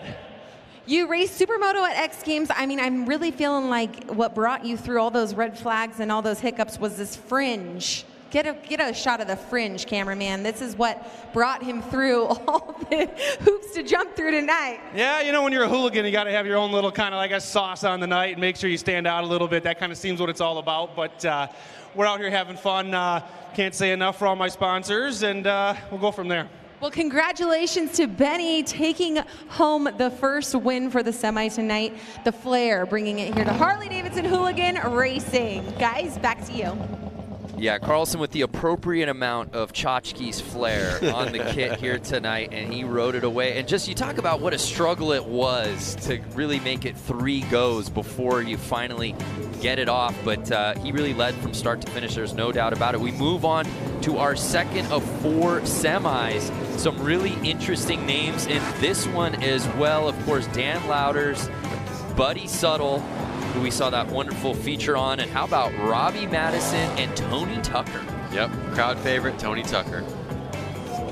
Again, the top 3 will be moving on to the main. Does Matto, who's had so much success on the X Games stage, albeit in freestyle, make his hooligan debut at X Games Minneapolis? Robbie Madison goes from jumping 300-400 feet, up and down buildings, over big canals, riding a motorcycle on water. Yeah, surfing with the motorcycle. Matto is progressive as it comes to guys on bikes. To see him out here is just amazing. And how about Buddy Suttle out of Huntington Beach? Just such a great story. Grew up wanting to do this, and he's out here today. Yep, this racing really does bring the dream alive for sure for everyone out there. Let's not forget about JJ Flaherty. He won the hooligan race at X Games Minneapolis last year. Of course, he's going to be a force to be reckoned with. A big lineup out here. One thing I noticed is Tony Tucker, 277. He's learning more and more what to do with his hands out there. Yeah, absolutely. Our guy Tony Tucker, building confidence. who each race. joined us in the broadcast. Lance Corey, just really a dream maker out here tonight in Boise, Idaho, bringing them on to the intro of the show. And here we go. 77 as that Mishler with the overall lead early, and he's getting passed right away by J.J. Flaherty. Flaherty's already pulling away. Look at him. He's got a bike length on him. Yeah, there's no doubt. We saw Flaherty in his run 1 have no problem with this course. Again, he won Hooligan last year at X Games Minneapolis. No one more experienced in this format than JJ. When you see JJ even make a mistake, his bike stands up a little bit in the corner. He slides a little bit. He doesn't slow him down. He stays on top of the bike and he stays in control. It's incredible to watch him ride. Top 3 moving on to the mains. It's Flaherty holding court in that top spot, but who's behind him, Lance? You got me stumped. I'm looking. I was so focused on his riding.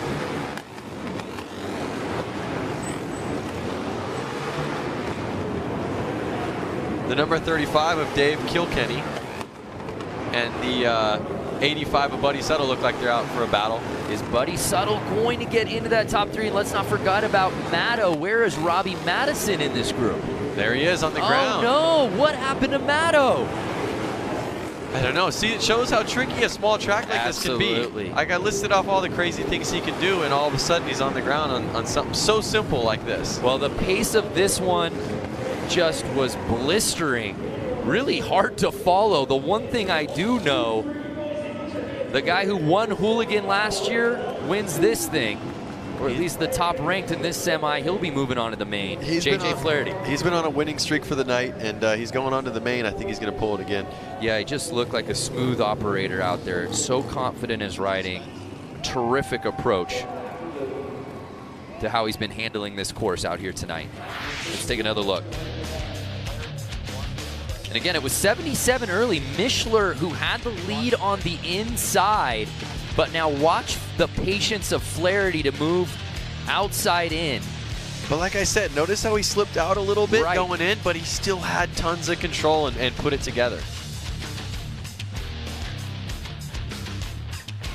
And after the 2 restarts in the heat before it, that one just felt like a walk in the park. JJ Flaherty, Daniel Mishler, and Dave Kilkenny, 3 Wisconsin guys moving on to the mains. Let's head down to Diana, who's with JJ.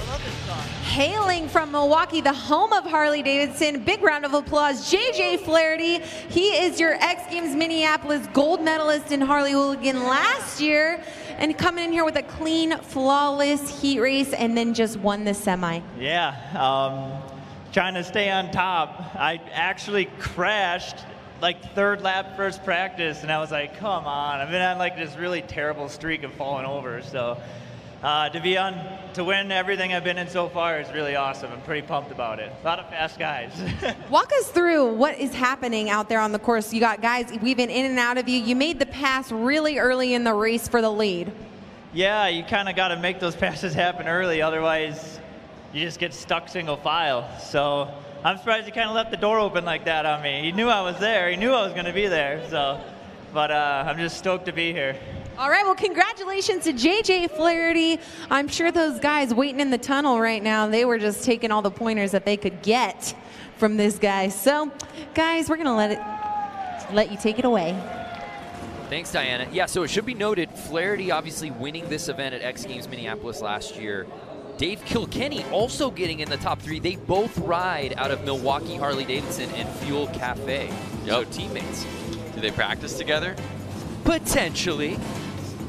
And just like that, we move on to our next heat here in the semis. Of course, top 3 moving on to the final. Some really interesting names on this one. Jason Schreffler, Terry Vestal looked great in his run. Number 1. 963 of Mikey Hill has proven to, be in the front of the pack on a lot of the other Flat Out Fridays and Harley Hooligan races. So he's someone to keep an eye on. I know in the pits he was struggling with his carburetor. It was leaking and it wasn't running right. But I saw him working on it. So hopefully he got his bike running good. Let's not forget about Jake Cook and Alex Brooks. They had a battle earlier tonight. They'll be going to head-to-head once again here in the semis. 142, Danny Holbus. Jeremy Whittick, number 60. Jeans. And 9 2.63 Mikey Hill. 2.7 Terry Vestal. Riding that 7M Brad Spencer. Don't forget, we have a whole lineup of guys behind them. Don't forget. Spencer rocking the hoodie.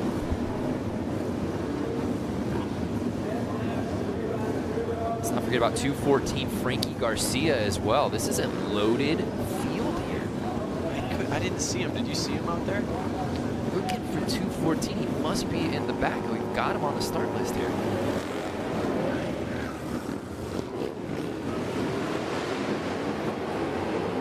And it looks like, is that Vestal taking the whole shot? It is. He was riding, oh, someone goes down. Vestal riding so well earlier in the night, one of the fastest lap times we've seen.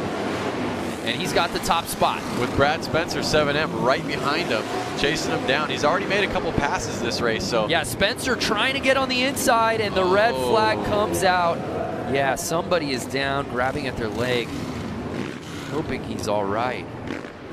So like I said, Frankie Garcia, I don't think he started. I didn't see him out there, and I talked to him earlier on in the race, and he told me all he needed to do was qualify and make it to X Games. Well, he did that, but we don't see him out there. Jeremy Whittick, number 60 plate, is the one who's down out of Twin Lakes, Wisconsin. Hoping he's all right. It's never fun when you hit the concrete going fast with a 600-pound motorcycle chasing you. And you know what I love about this particular heat? 53-year-old Terry Vestal was in the lead, and 56-year-old Brad Spencer was chasing him in the 2 spot. But let's take another look. Try to see if you can spot the crash. Look for that green flag is out. Plate. There you go. Oh, bent his ankle maybe.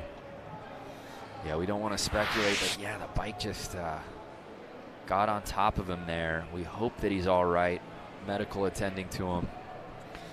That's tough. It seemed we've gotten through most of the night somewhat unscathed as far as injuries go. We've definitely seen some bikes go down, but for more from the course, let's head down to Diana. Diana, what'd you see down there? Yeah, tricky crash, unfortunately, in the corner, grabbing his knee right now. We don't want to speculate, but fortunately, the X Games medical staff is always here to keep all of our athletes very safe. They're going to be taking good care of this athlete and make sure he is walking out of here tonight. Yeah, thank you, Diana. We hope that Whittick's okay as we take another look. Of course, everyone here in the semis has already earned a spot to X Games Minneapolis. Hopefully he'll be ready for that. But of course, with a fall like that, the red flag certainly having to come out. And we're on a bit of a course hold as we make sure that Whittick's attended to properly. And that's got to be tough for the psyche for the rest of the field, right? Of course, you never want to see one of your fellow competitors go down. But again, at the end of the night, there's still a semi as they're applauding, and it looks like Whittick is coming off, hopefully on his own devices. Oh, being put on the stretcher there, but looks conscious, which is great. Medical taking care of him. But now all of a sudden you've got to, as the rest of the field, block that out. Yep, and their adrenaline was up, but now they're bummed. They got to get back out there and keep racing and try to get that picture of him rolling off the track like that out of their minds.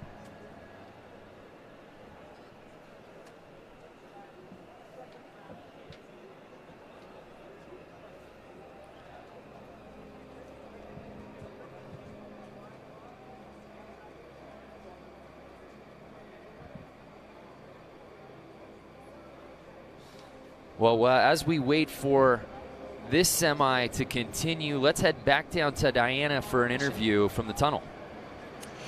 Yes, so we're standing here with Aaron Gordo. You know, the field is stacked right now. I mean, you can see we hear the clap starting back up on his feet and getting him out of here, the medical staff. But walk us through what's going to happen out there on this track and what you need to be aware of as a racer. You're going out with 12 others, or 11 others on this track now, and every corner gets smaller. Every line that you thought you had it's interrupted by 3, 4, 5 other people. If somebody goes down, you have to watch out for that, and you're gonna want to ride smart, but see, just be just as aggressive as earlier, but it's hard to predict if someone's passing in their tight and they need to avoid that. Everybody behind you is gonna have to do the same thing.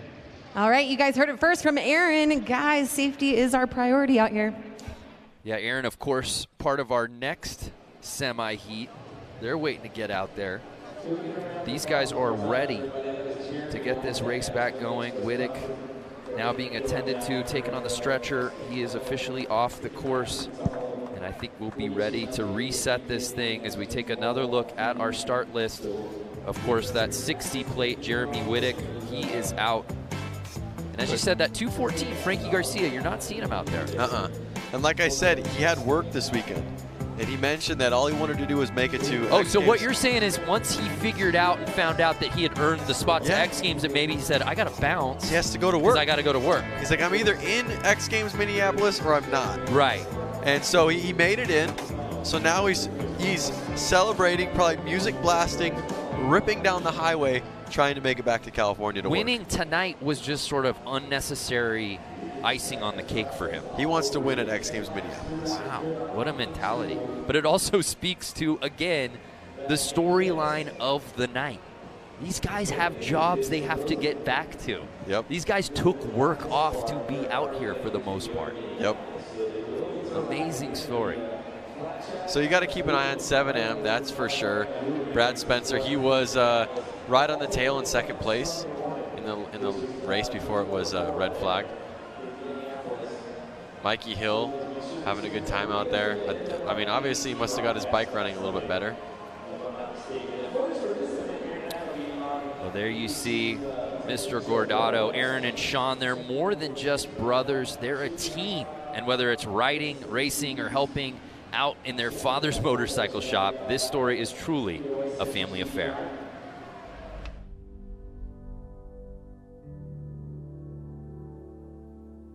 For us, I think it's unique in the fact that we can go to a race together, support one another, and if we're both on the front line, we're gonna ride together.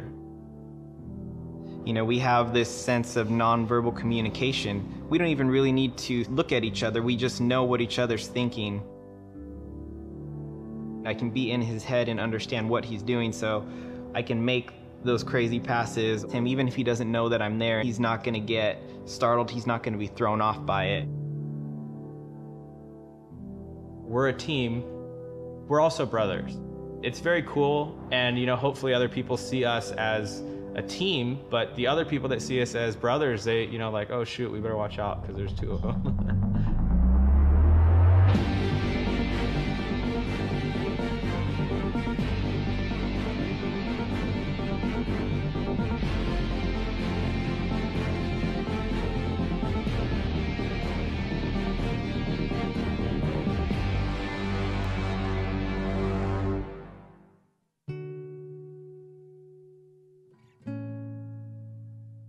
For me, my biggest inspiration would be my dad. And I say that because he built his business from scratch, and that's something that we watched growing up. You know, he'd work unbelievably long hours while he still had another job. We watched our dad build his business, and although it is a different industry, the idea is the same. We're here building something and doing something that we love and genuinely are passionate about.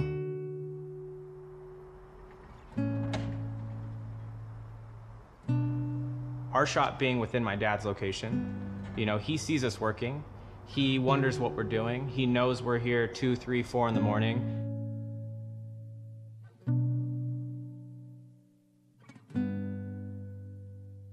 But I think this work is easier done having a brother here, having my dad here as a whole, and it makes the shop it's not the traditional shop at all.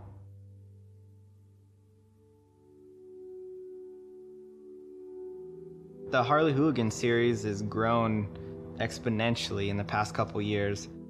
When we first started this, we would go out to places, Texas, Minneapolis, Florida, and all that, and we'd show up, and it was more of an exhibition type thing. You know, yeah, it's competition, yeah, it's racing, but, you know, we're out there talking to guys, answering all their questions, just basically being a good source of information for them and how they can become involved.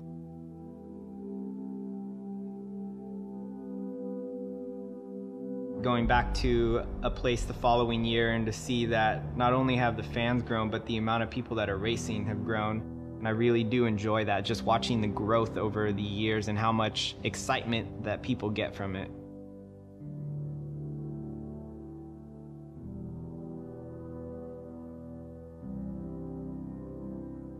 Oftentimes, more so all the time, Sean's faster, but he also crashes most often or all the time also. At most races, we'll talk back and forth, like, I beat you here, I beat you there, but it doesn't really matter. You know, we're both racing together. One of us goes down, we're the first to go stop. You know, I'll bail on a bike to get him back up, and he'll do the same for me. When we come together on the track as a team, both of us, especially being brothers, we have that connection, and we can almost use that to help one another.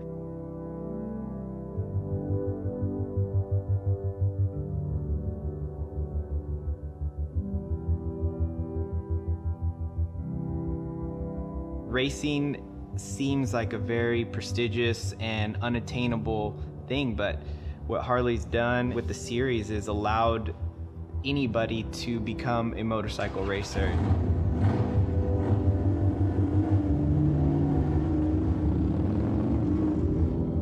For those of you out there that want to race, you know, there's plenty of races all year long, and you just see a date, see a time, and if I can't make it, you know, take one of our bikes. You can ride one of ours.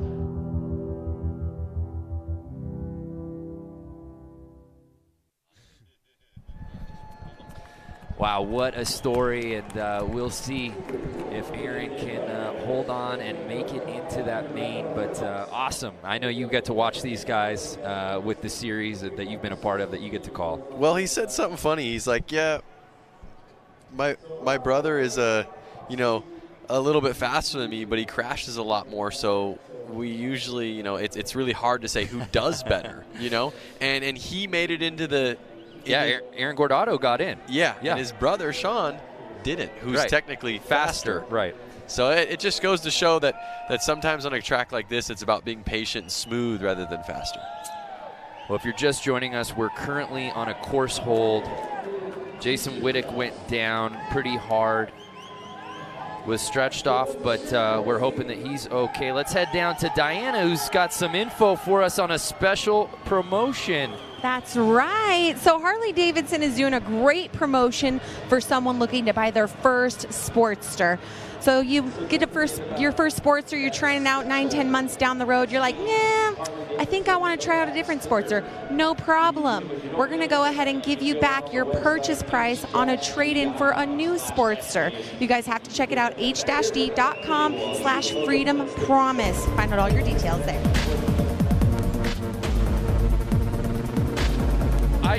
I think I just saw you filling it out online on your phone. I did now, because that bike right there is a rad bike. That is so sick. And look at that, you can hold the deck there on the side. That is so clean.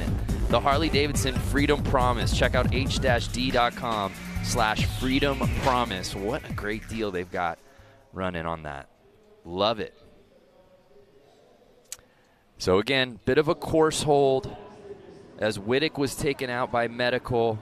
And we talked about it earlier before we ran that feature. I mean, you want to talk about adrenaline and getting ready for this semi and trying to earn your spot into the final, and then something happens and you go down and you wait for that restart. You know, these guys have been standing out there for gosh, 10, almost 15 minutes now. It's tough, but it's racing and it's fair. Every rider's waiting the same amount of time. Every rider's adrenaline's coming down the same. So it's not like one guy got had to wait. Right. So they're all going to start with the same circumstances. So it was Jeremy Wittick who went down. And it was Terry Vestal and Brad Spencer who were 1 and 2 prior to that. That's who you want to keep your eyes on. Brad Spencer in that 7M and Terry Vestal 27. They're the two 50-somethings in this field. Yep. Vestal at 53, Brad Spencer at 56 years old. Both the oldest guys in the class. The other numbers I see are in the 20s and 30s. I don't even see a 40-year-old in this class. It just jumps from 30s to 50s. Well, it looks like we're getting ready to reset this thing. Here you see Danny Holbus out of Milwaukee Harley. Anyone from Milwaukee Harley watching right now? Oh, you better believe it, especially when 2 of the 3 who qualified into the main from semis just a round ago. Yeah, that's true. We're out of Milwaukee Harley-Davidson. So here's another look at our lineup. Again, Whittick's name now omitted. He's gone, obviously, because of the injury. He's not there. And as we talked about before, Frankie Garcia, if you're just joining us, 214, he is not out there. He told Lance Corey before, I just want to get into X Games Minneapolis. If I qualify in, and if he got into the semis, you automatically qualify in. He did that. Now he's got to get back to work. Yeah, he's leaving. He'll have to take a little bit more time off of work to make it to X Games Minneapolis, though. Yeah, that's a little bit more of a commitment coming up in mid-July. So at this point, do they feel warmed up, ready? Is it cooling off? The adrenaline's worn off a little bit. How do you kind of reset yourself? You said nobody's got a particular advantage. I hear you there, but maybe just the group mentality as they move in after such a long course. I mean, they're definitely sitting there, you know, kind of curious, like how long is this going to take until we go? And their heart rate's down, their adrenaline's definitely down. They're excited, they want to race. There are people watching them, but as soon as the gate drops, it's going to go heart rate 200. 119, Craig Reynolds, the local boy out of Boise, Idaho, 21 years old. This event is so rich in storylines, perhaps none greater than the lone Boise native in this field trying to win it in front of his hometown crowd. Yeah, it's... I've been told that part of the reason we're on that hold, we obviously got Whittick off the course, but they're waiting on an ambulance. So that is where the delay is coming in. And just a note, the Harley Hooligan Racing will be going down at X Games Minneapolis on July 22nd.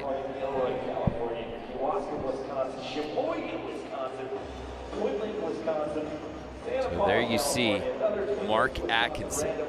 He's been on a motorcycle since the age of 3. He's relentless in his pursuit of everything bikes. It's what he lives for, and qualifying for the Summer X Games is his goal tonight. Jumping a Harley, it's just different. You can really feel the weight of that thing when you go 70+ feet on it, and you know that it's not made for that. You think you're supposed to go fast, and that's what you do. You just pin it. A Harley, the weight carries the bike. And I've jumped like 75 foot in first gear and barely on the throttle. I don't know if I ever want to figure out what second gear can do.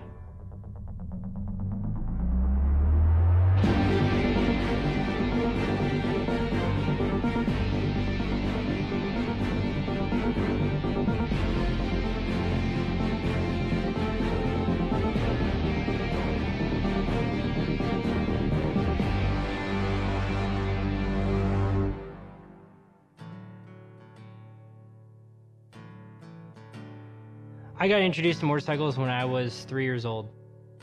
My dad got me a PW50. I actually have a Polaroid of the first day I ever rode. My dad took the Polaroid and then it says future motocross champion on it. From 4 years old till I was about 18, I raced like religiously with my dad. That's pretty much all we did. I think I was transferring to 60s at the time from the 50 class. And that's when you learn how to jump, and everyone was jumping and everything. I ended up taking a whole summer off of racing because I couldn't jump, and I was just frustrated with that at the time. I ended up riding a lot of BMX. I just started jumping and jumping and jumping. And then I came back the next year, like fresh, learning how to jump things. And then from there, it was like no stopping me. I jumped everything at every track. I was one of the smallest kids there jumping the biggest jumps, and it heavily influenced what I did on the motorcycle. After that, I never stopped doing BMX or motocross. I still got a BMX bike laying around here somewhere.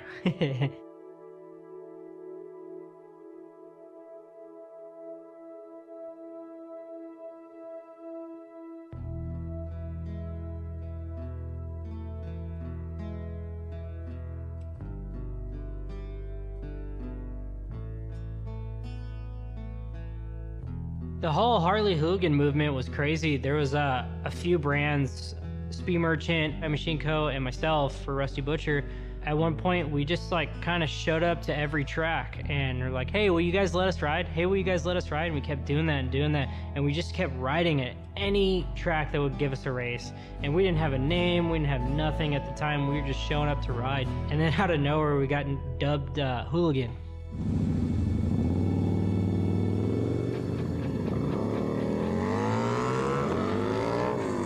I just try to spread the word as much as I could. You know, I would send photos to all my sponsors. I would send photos to Harley-Davidson. I would send them videos. I would send them anything I could to get them to post about hooligan racing, about Rusty Butcher, and just pump up everything that we were doing.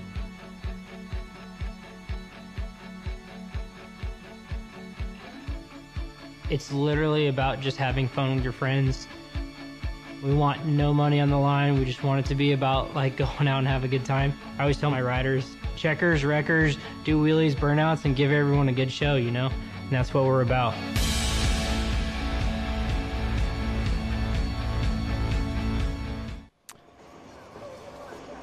So Mark Atkins, the Rusty Butcher, really a part of this thing from the get-go. The genesis story of Harley Hooligan is really amazing to hear through his point of view. No, it's rad because they didn't even know what they were doing when they were doing it. They didn't even realize that they would be here today when they were doing this years ago. But to hear Atkins talk about it, it wasn't even about this. It wasn't even about, hey, how do we make this mainstream? How do we get this to become a part of X Games or anything like that? He just wanted to showcase what he and his friends were doing. Well, the crazy thing about him, the first time I saw Mark ever on Instagram, he jumped his Sportster over a freeway entrance. So I know we've I know we've all imagined a freeway entrance. You know, they gotta mound up. I don't need to imagine it. And we've all imagined jumping them. Well, at least I have, being a motorcycle rider.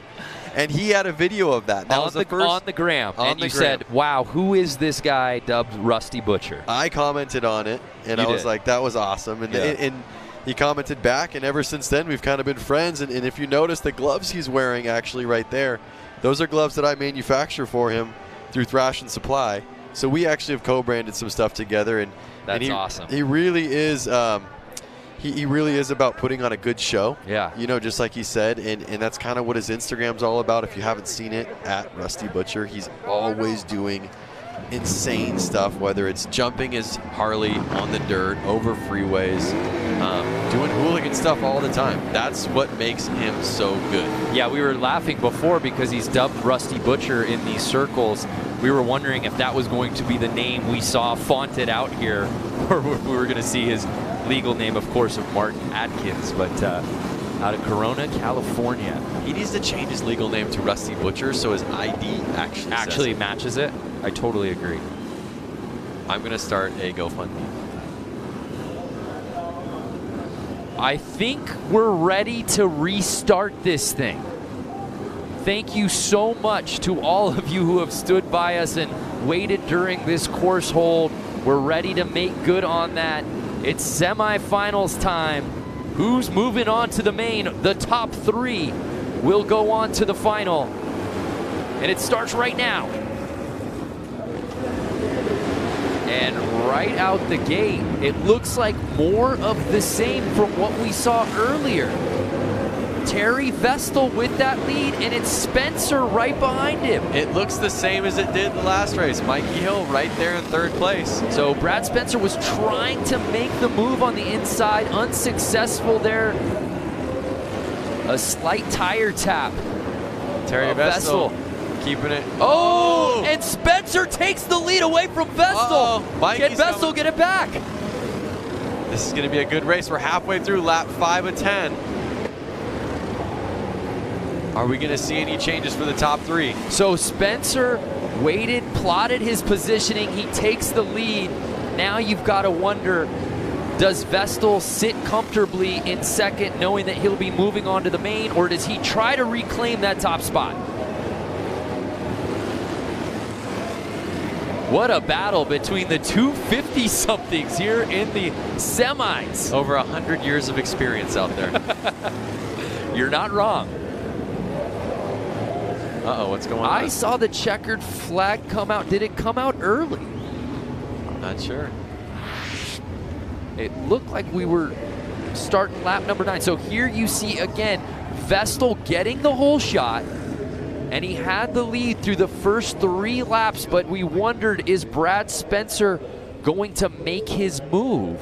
I mean, that start really was deja vu. They really came out the exact same. It was a carbon copy of what we saw before Wittick went down. And there you see Spencer not content with 2.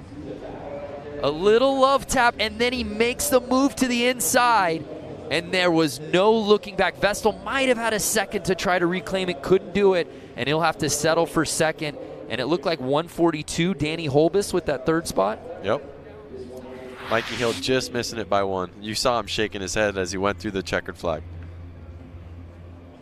Well, let's head down to Diana Dahlgren. Brad Spencer bringing in the win for semi-round number 3. How was that out there? Tell us what the perspective was like out there on the course. It was tough. I mean, Jason Terry, I had to really work that man, try to set him up, and yeah, and then everything worked mine in favor. Let's talk about the race before the red flag happened. Where were you? Did you see the crash happen? Yes, I did. I seen the crash, and then I was hoping it didn't get red flagged, and it did, and so here we are. How do you maneuver yourself around a course once there's crashes? You're always looking ahead, and you're trying to avoid them the best way you can, because indoors, there's a lot of luck that goes on. You know. All right, well, congratulations. Moving on to the main event, Brad Spencer. Congratulations, Brando, Lance, Bass, back to you. She had to throw in. Lance Bass, by the way, if you're going to rip on him. 56-year-old Brad Spencer, the oldest rider in our semis, winning that thing, moving on to the mains, along with 53-year-old Terry Vestal and Danny Holbus. I hope I have the energy like them when I'm in my 50s. What a run. What a matchup to see Spencer come from behind to take that top spot, but both he, Vestal, and Holbus will be moving on to the mains, and who will be joining them? It's our final semi of the night. Rusty Butcher right off the top, number 22, Mark Atkins leading this group. Tyler Bierman you see there.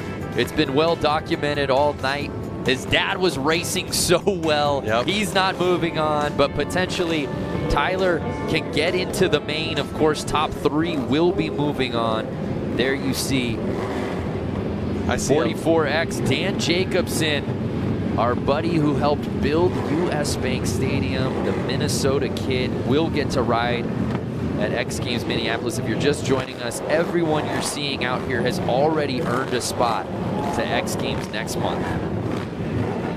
Now at stake, a spot in the main. Top 3 will be moving on.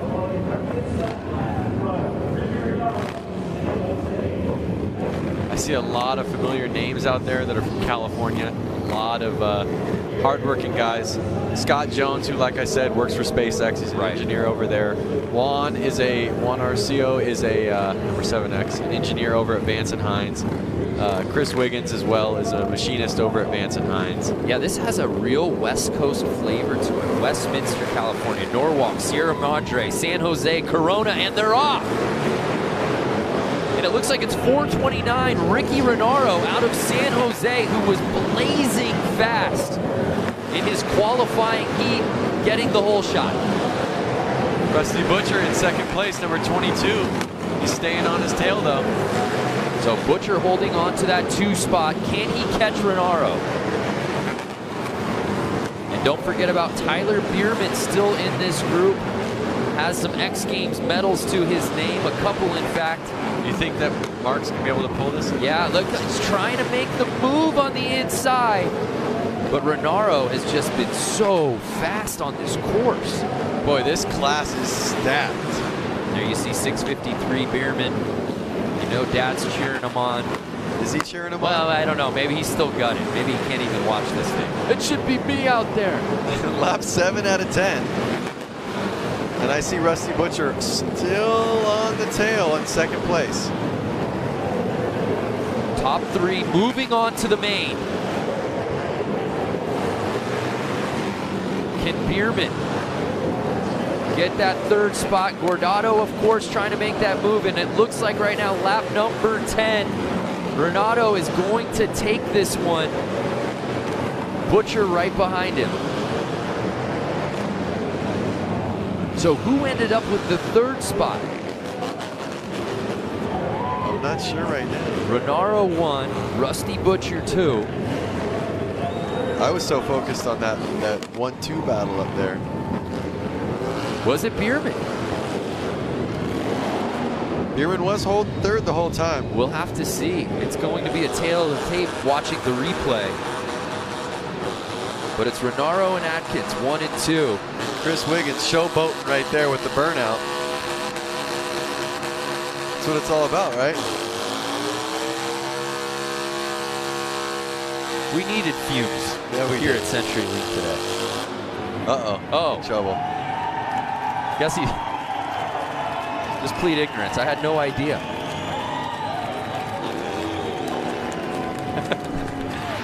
Oh, I can't burn out. Oh, I see. Okay. So take another look. Now, Atkins looked like early on was going to grab the lead on the outside, but Renaro just too much on the inside, and there was no looking back. And then you see Bierman in that 3rd spot. Partner, I think he might have held on to it. Oh, but you saw 30X there. Of Nick Leonetti. Leonetti out of Petaluma was trying to make his move. So Tyler Bierman's going to the main event, X Games medalist. So the final results there, Ricky Renaro, Mark Atkins, Rusty Butcher, and Tyler Bierman. Bierman, who was on the outside looking in, had to get into the LCQ, is now moving on to the main. And again, I can't keep rehashing this. Father Randy not moving on. So there they are. There they are, sweeping up all the burnt rubber on the course. And like I said, they got to get all the debris off. All that debris makes it very slippery. Well, at least Leonetti picked a good time because we were done with all of our semis as we move on to the main. So there's the lineup. And Brando, who is your pick? Oh, my goodness. I mean, this is just... There's so many talented riders here right off the top. Benny Carlson has looked so good. JJ Flaherty, of course, our defending gold medalist. But the progression of motorcycle riding in the Midwest, let's check in on Benny Carlson. In the Midwest, I think it might just be the long winter, so there's a lot of guys that do projects. Everyone's kind of on this culture movement of going hooligan racing, and we got 3, 4, 5 months where, you know, guys can start building bikes in their shops. And I think what people don't realize is most of the motorcycle culture is in Southern California or something like that, and the Midwest is an absolute, I feel, breeding grounds for guys that made careers racing. We got a bazillion national championships, and that's why a lot of guys from the Midwest are coming and traveling to Boise to try and make it X Games. Hands down, there's going to be some guys that are going to have some hurt feelings by the end of this deal. You know, we're going for, you know, it's going to be fun, obviously, but the main thing is there's going to be some bumping and banging from especially the guys out of the Midwest. You know, old race guys. We're going to be going for it.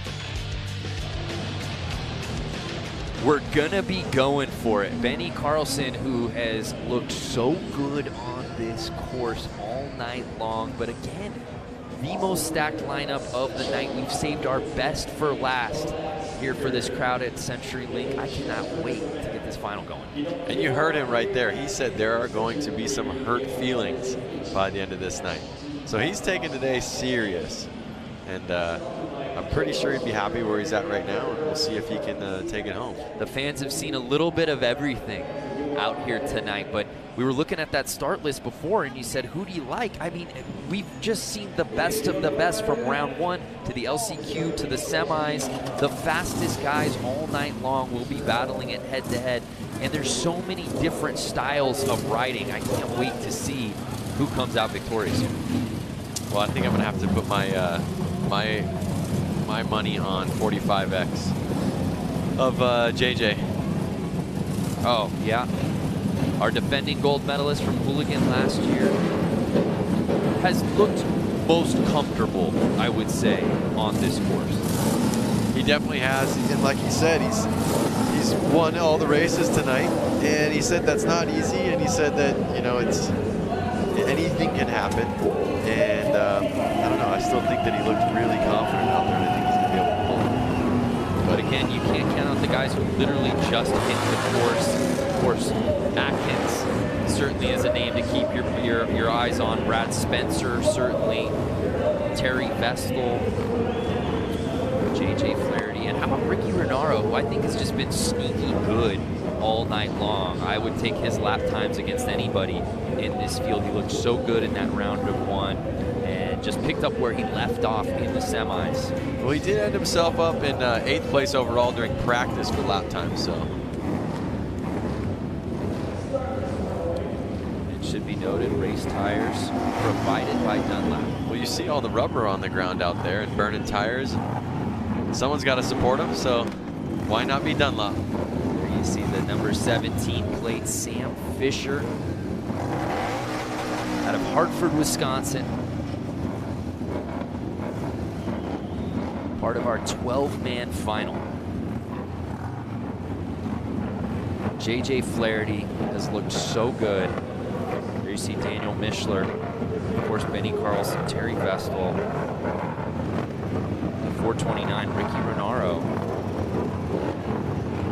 Flair, Benny Carlson. Is that going to affect him in this race? Clearly it was advantageous. I thought it was wind resistant, not an issue at all. And how about this guy?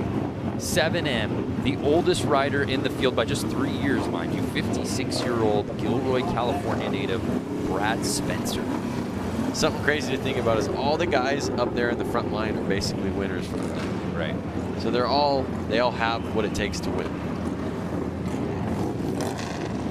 These guys are ready to get this thing going. Again, all of them already qualifying for X Games Minneapolis, and here we go. It's 429. Ricky Renaro right out of the gate, picking up where he left off in the semi just moments ago. And the 7M of Brad Spencer right there on him. But there you see JJ trying to make his move in that third spot. Can he get around Spencer? They're already catching lappers right now. Yeah, Tyler Bierman just got lapped. And it's Ricky Renaro, but can Spencer catch him on the inside? No, Renaro cuts him off. These three are tight right now. Anything can happen. JJ trying to make the move to the inside. He's sitting in third place, but it's Renaro still holding on to the top spot. Who's going to put a tire in to make it happen? Can Spencer get around him? And it looks like he does. On lap 6, Spencer takes the lead. The oldest and wisest rider out there. 56-year-old Brad Spencer. And now JJ jumps into second place. 2 laps to go. Can he catch Spencer? Is Brad Spencer going to hold on to it? It's a 2-man race with 2 laps to go. Spencer and JJ Flaherty. So we have the last year's X Games winner for Hooligan in second place, and 7M Brad Spencer in first. Uh-oh, look at him. He won. And that's it. Brad Spencer, 56 years old, the oldest competitor out here tonight, wins Harley Racing Hooligan here at the X Games Qualifier. Wow. That is inspiring. Brad Spencer, who was sitting in second place early, made his move midway through, and then there was no looking back. That pass was clean. He knew what he wanted, eyes on the prize, and he took it. And JJ Flaherty, the guy with the hardware, the gold medal from Hooligan last year at X Games Minneapolis, has to settle for second. But he didn't let him go. You know, Brad did not run away from JJ. A couple more laps, who knows what would have happened. Obviously, Brad won. But we're going to have to see what happens in X Games Minneapolis with these guys. What a finish. These guys saving their best for last. It's Brad Spencer, JJ Flaherty, and Ricky Renaro as your top 3. Let's head down to Diana Dahlgren, who's with Brad Spencer. Brad Spencer, you've just shown these 20-year-old who's boss on this track down here, making the pass for first. You are the winner of qualifying. Congratulations. Thank you very much, and I really got to thank the people that got me here. I'd like to thank S&S Cycles, Banky Performance, WRB Construction, Jason and Hans Suspension, Oakley, Bell. I mean, without those people, I wouldn't be here. What was the strategy for tonight's racing? Just taking it step by step, trying to be consistent, and trying to get on the pole every time you could, and just trying to be in a position where you could at least get the lead. Well, congratulations once again, Brad Spencer, the whole arena putting their hands together for this guy. What an amazing race. Wow. What a night for Brad Spencer, left no doubt about it. Again, I know we keep hitting on the fact that he's 56 years old, but just incredible with so many young bucks out in this field, winning in round 1, winning his semi, and then to come out here and to win in the fashion that he did, to climb up the ladder, come from behind, make that pass. It was special, Lance. Well, you heard him say it in the interview. He took every lap, every moment, and he worked each moment. He didn't look too far ahead. He focused right then and there with what he had going on, and he made it happen.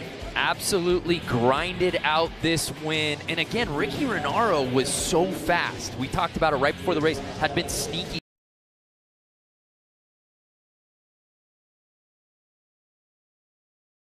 Got to be eating at him to know that he had the lead halfway through the race and wasn't able to complete it. But what a night for racing for all the hooligans worldwide, making it out here tonight in Boise, Idaho. It's Brad Spencer coming out the victor.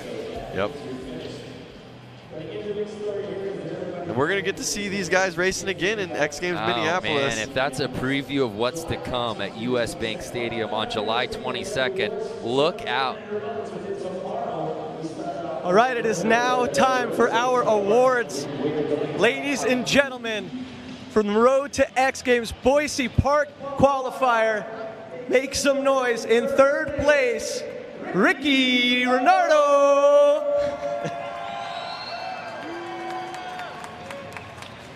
And 2nd place, Boise Get Loud, JJ Flaherty.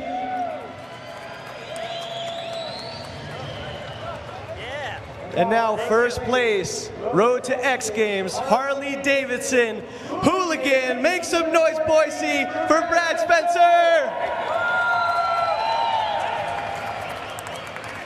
Congratulations to everybody who came out tonight. Thank you, Boise. We'll see you tomorrow at the Road Skate Park for BMX and skateboarding. We'll see you in Minneapolis later this summer. Thank you, everybody, for coming out.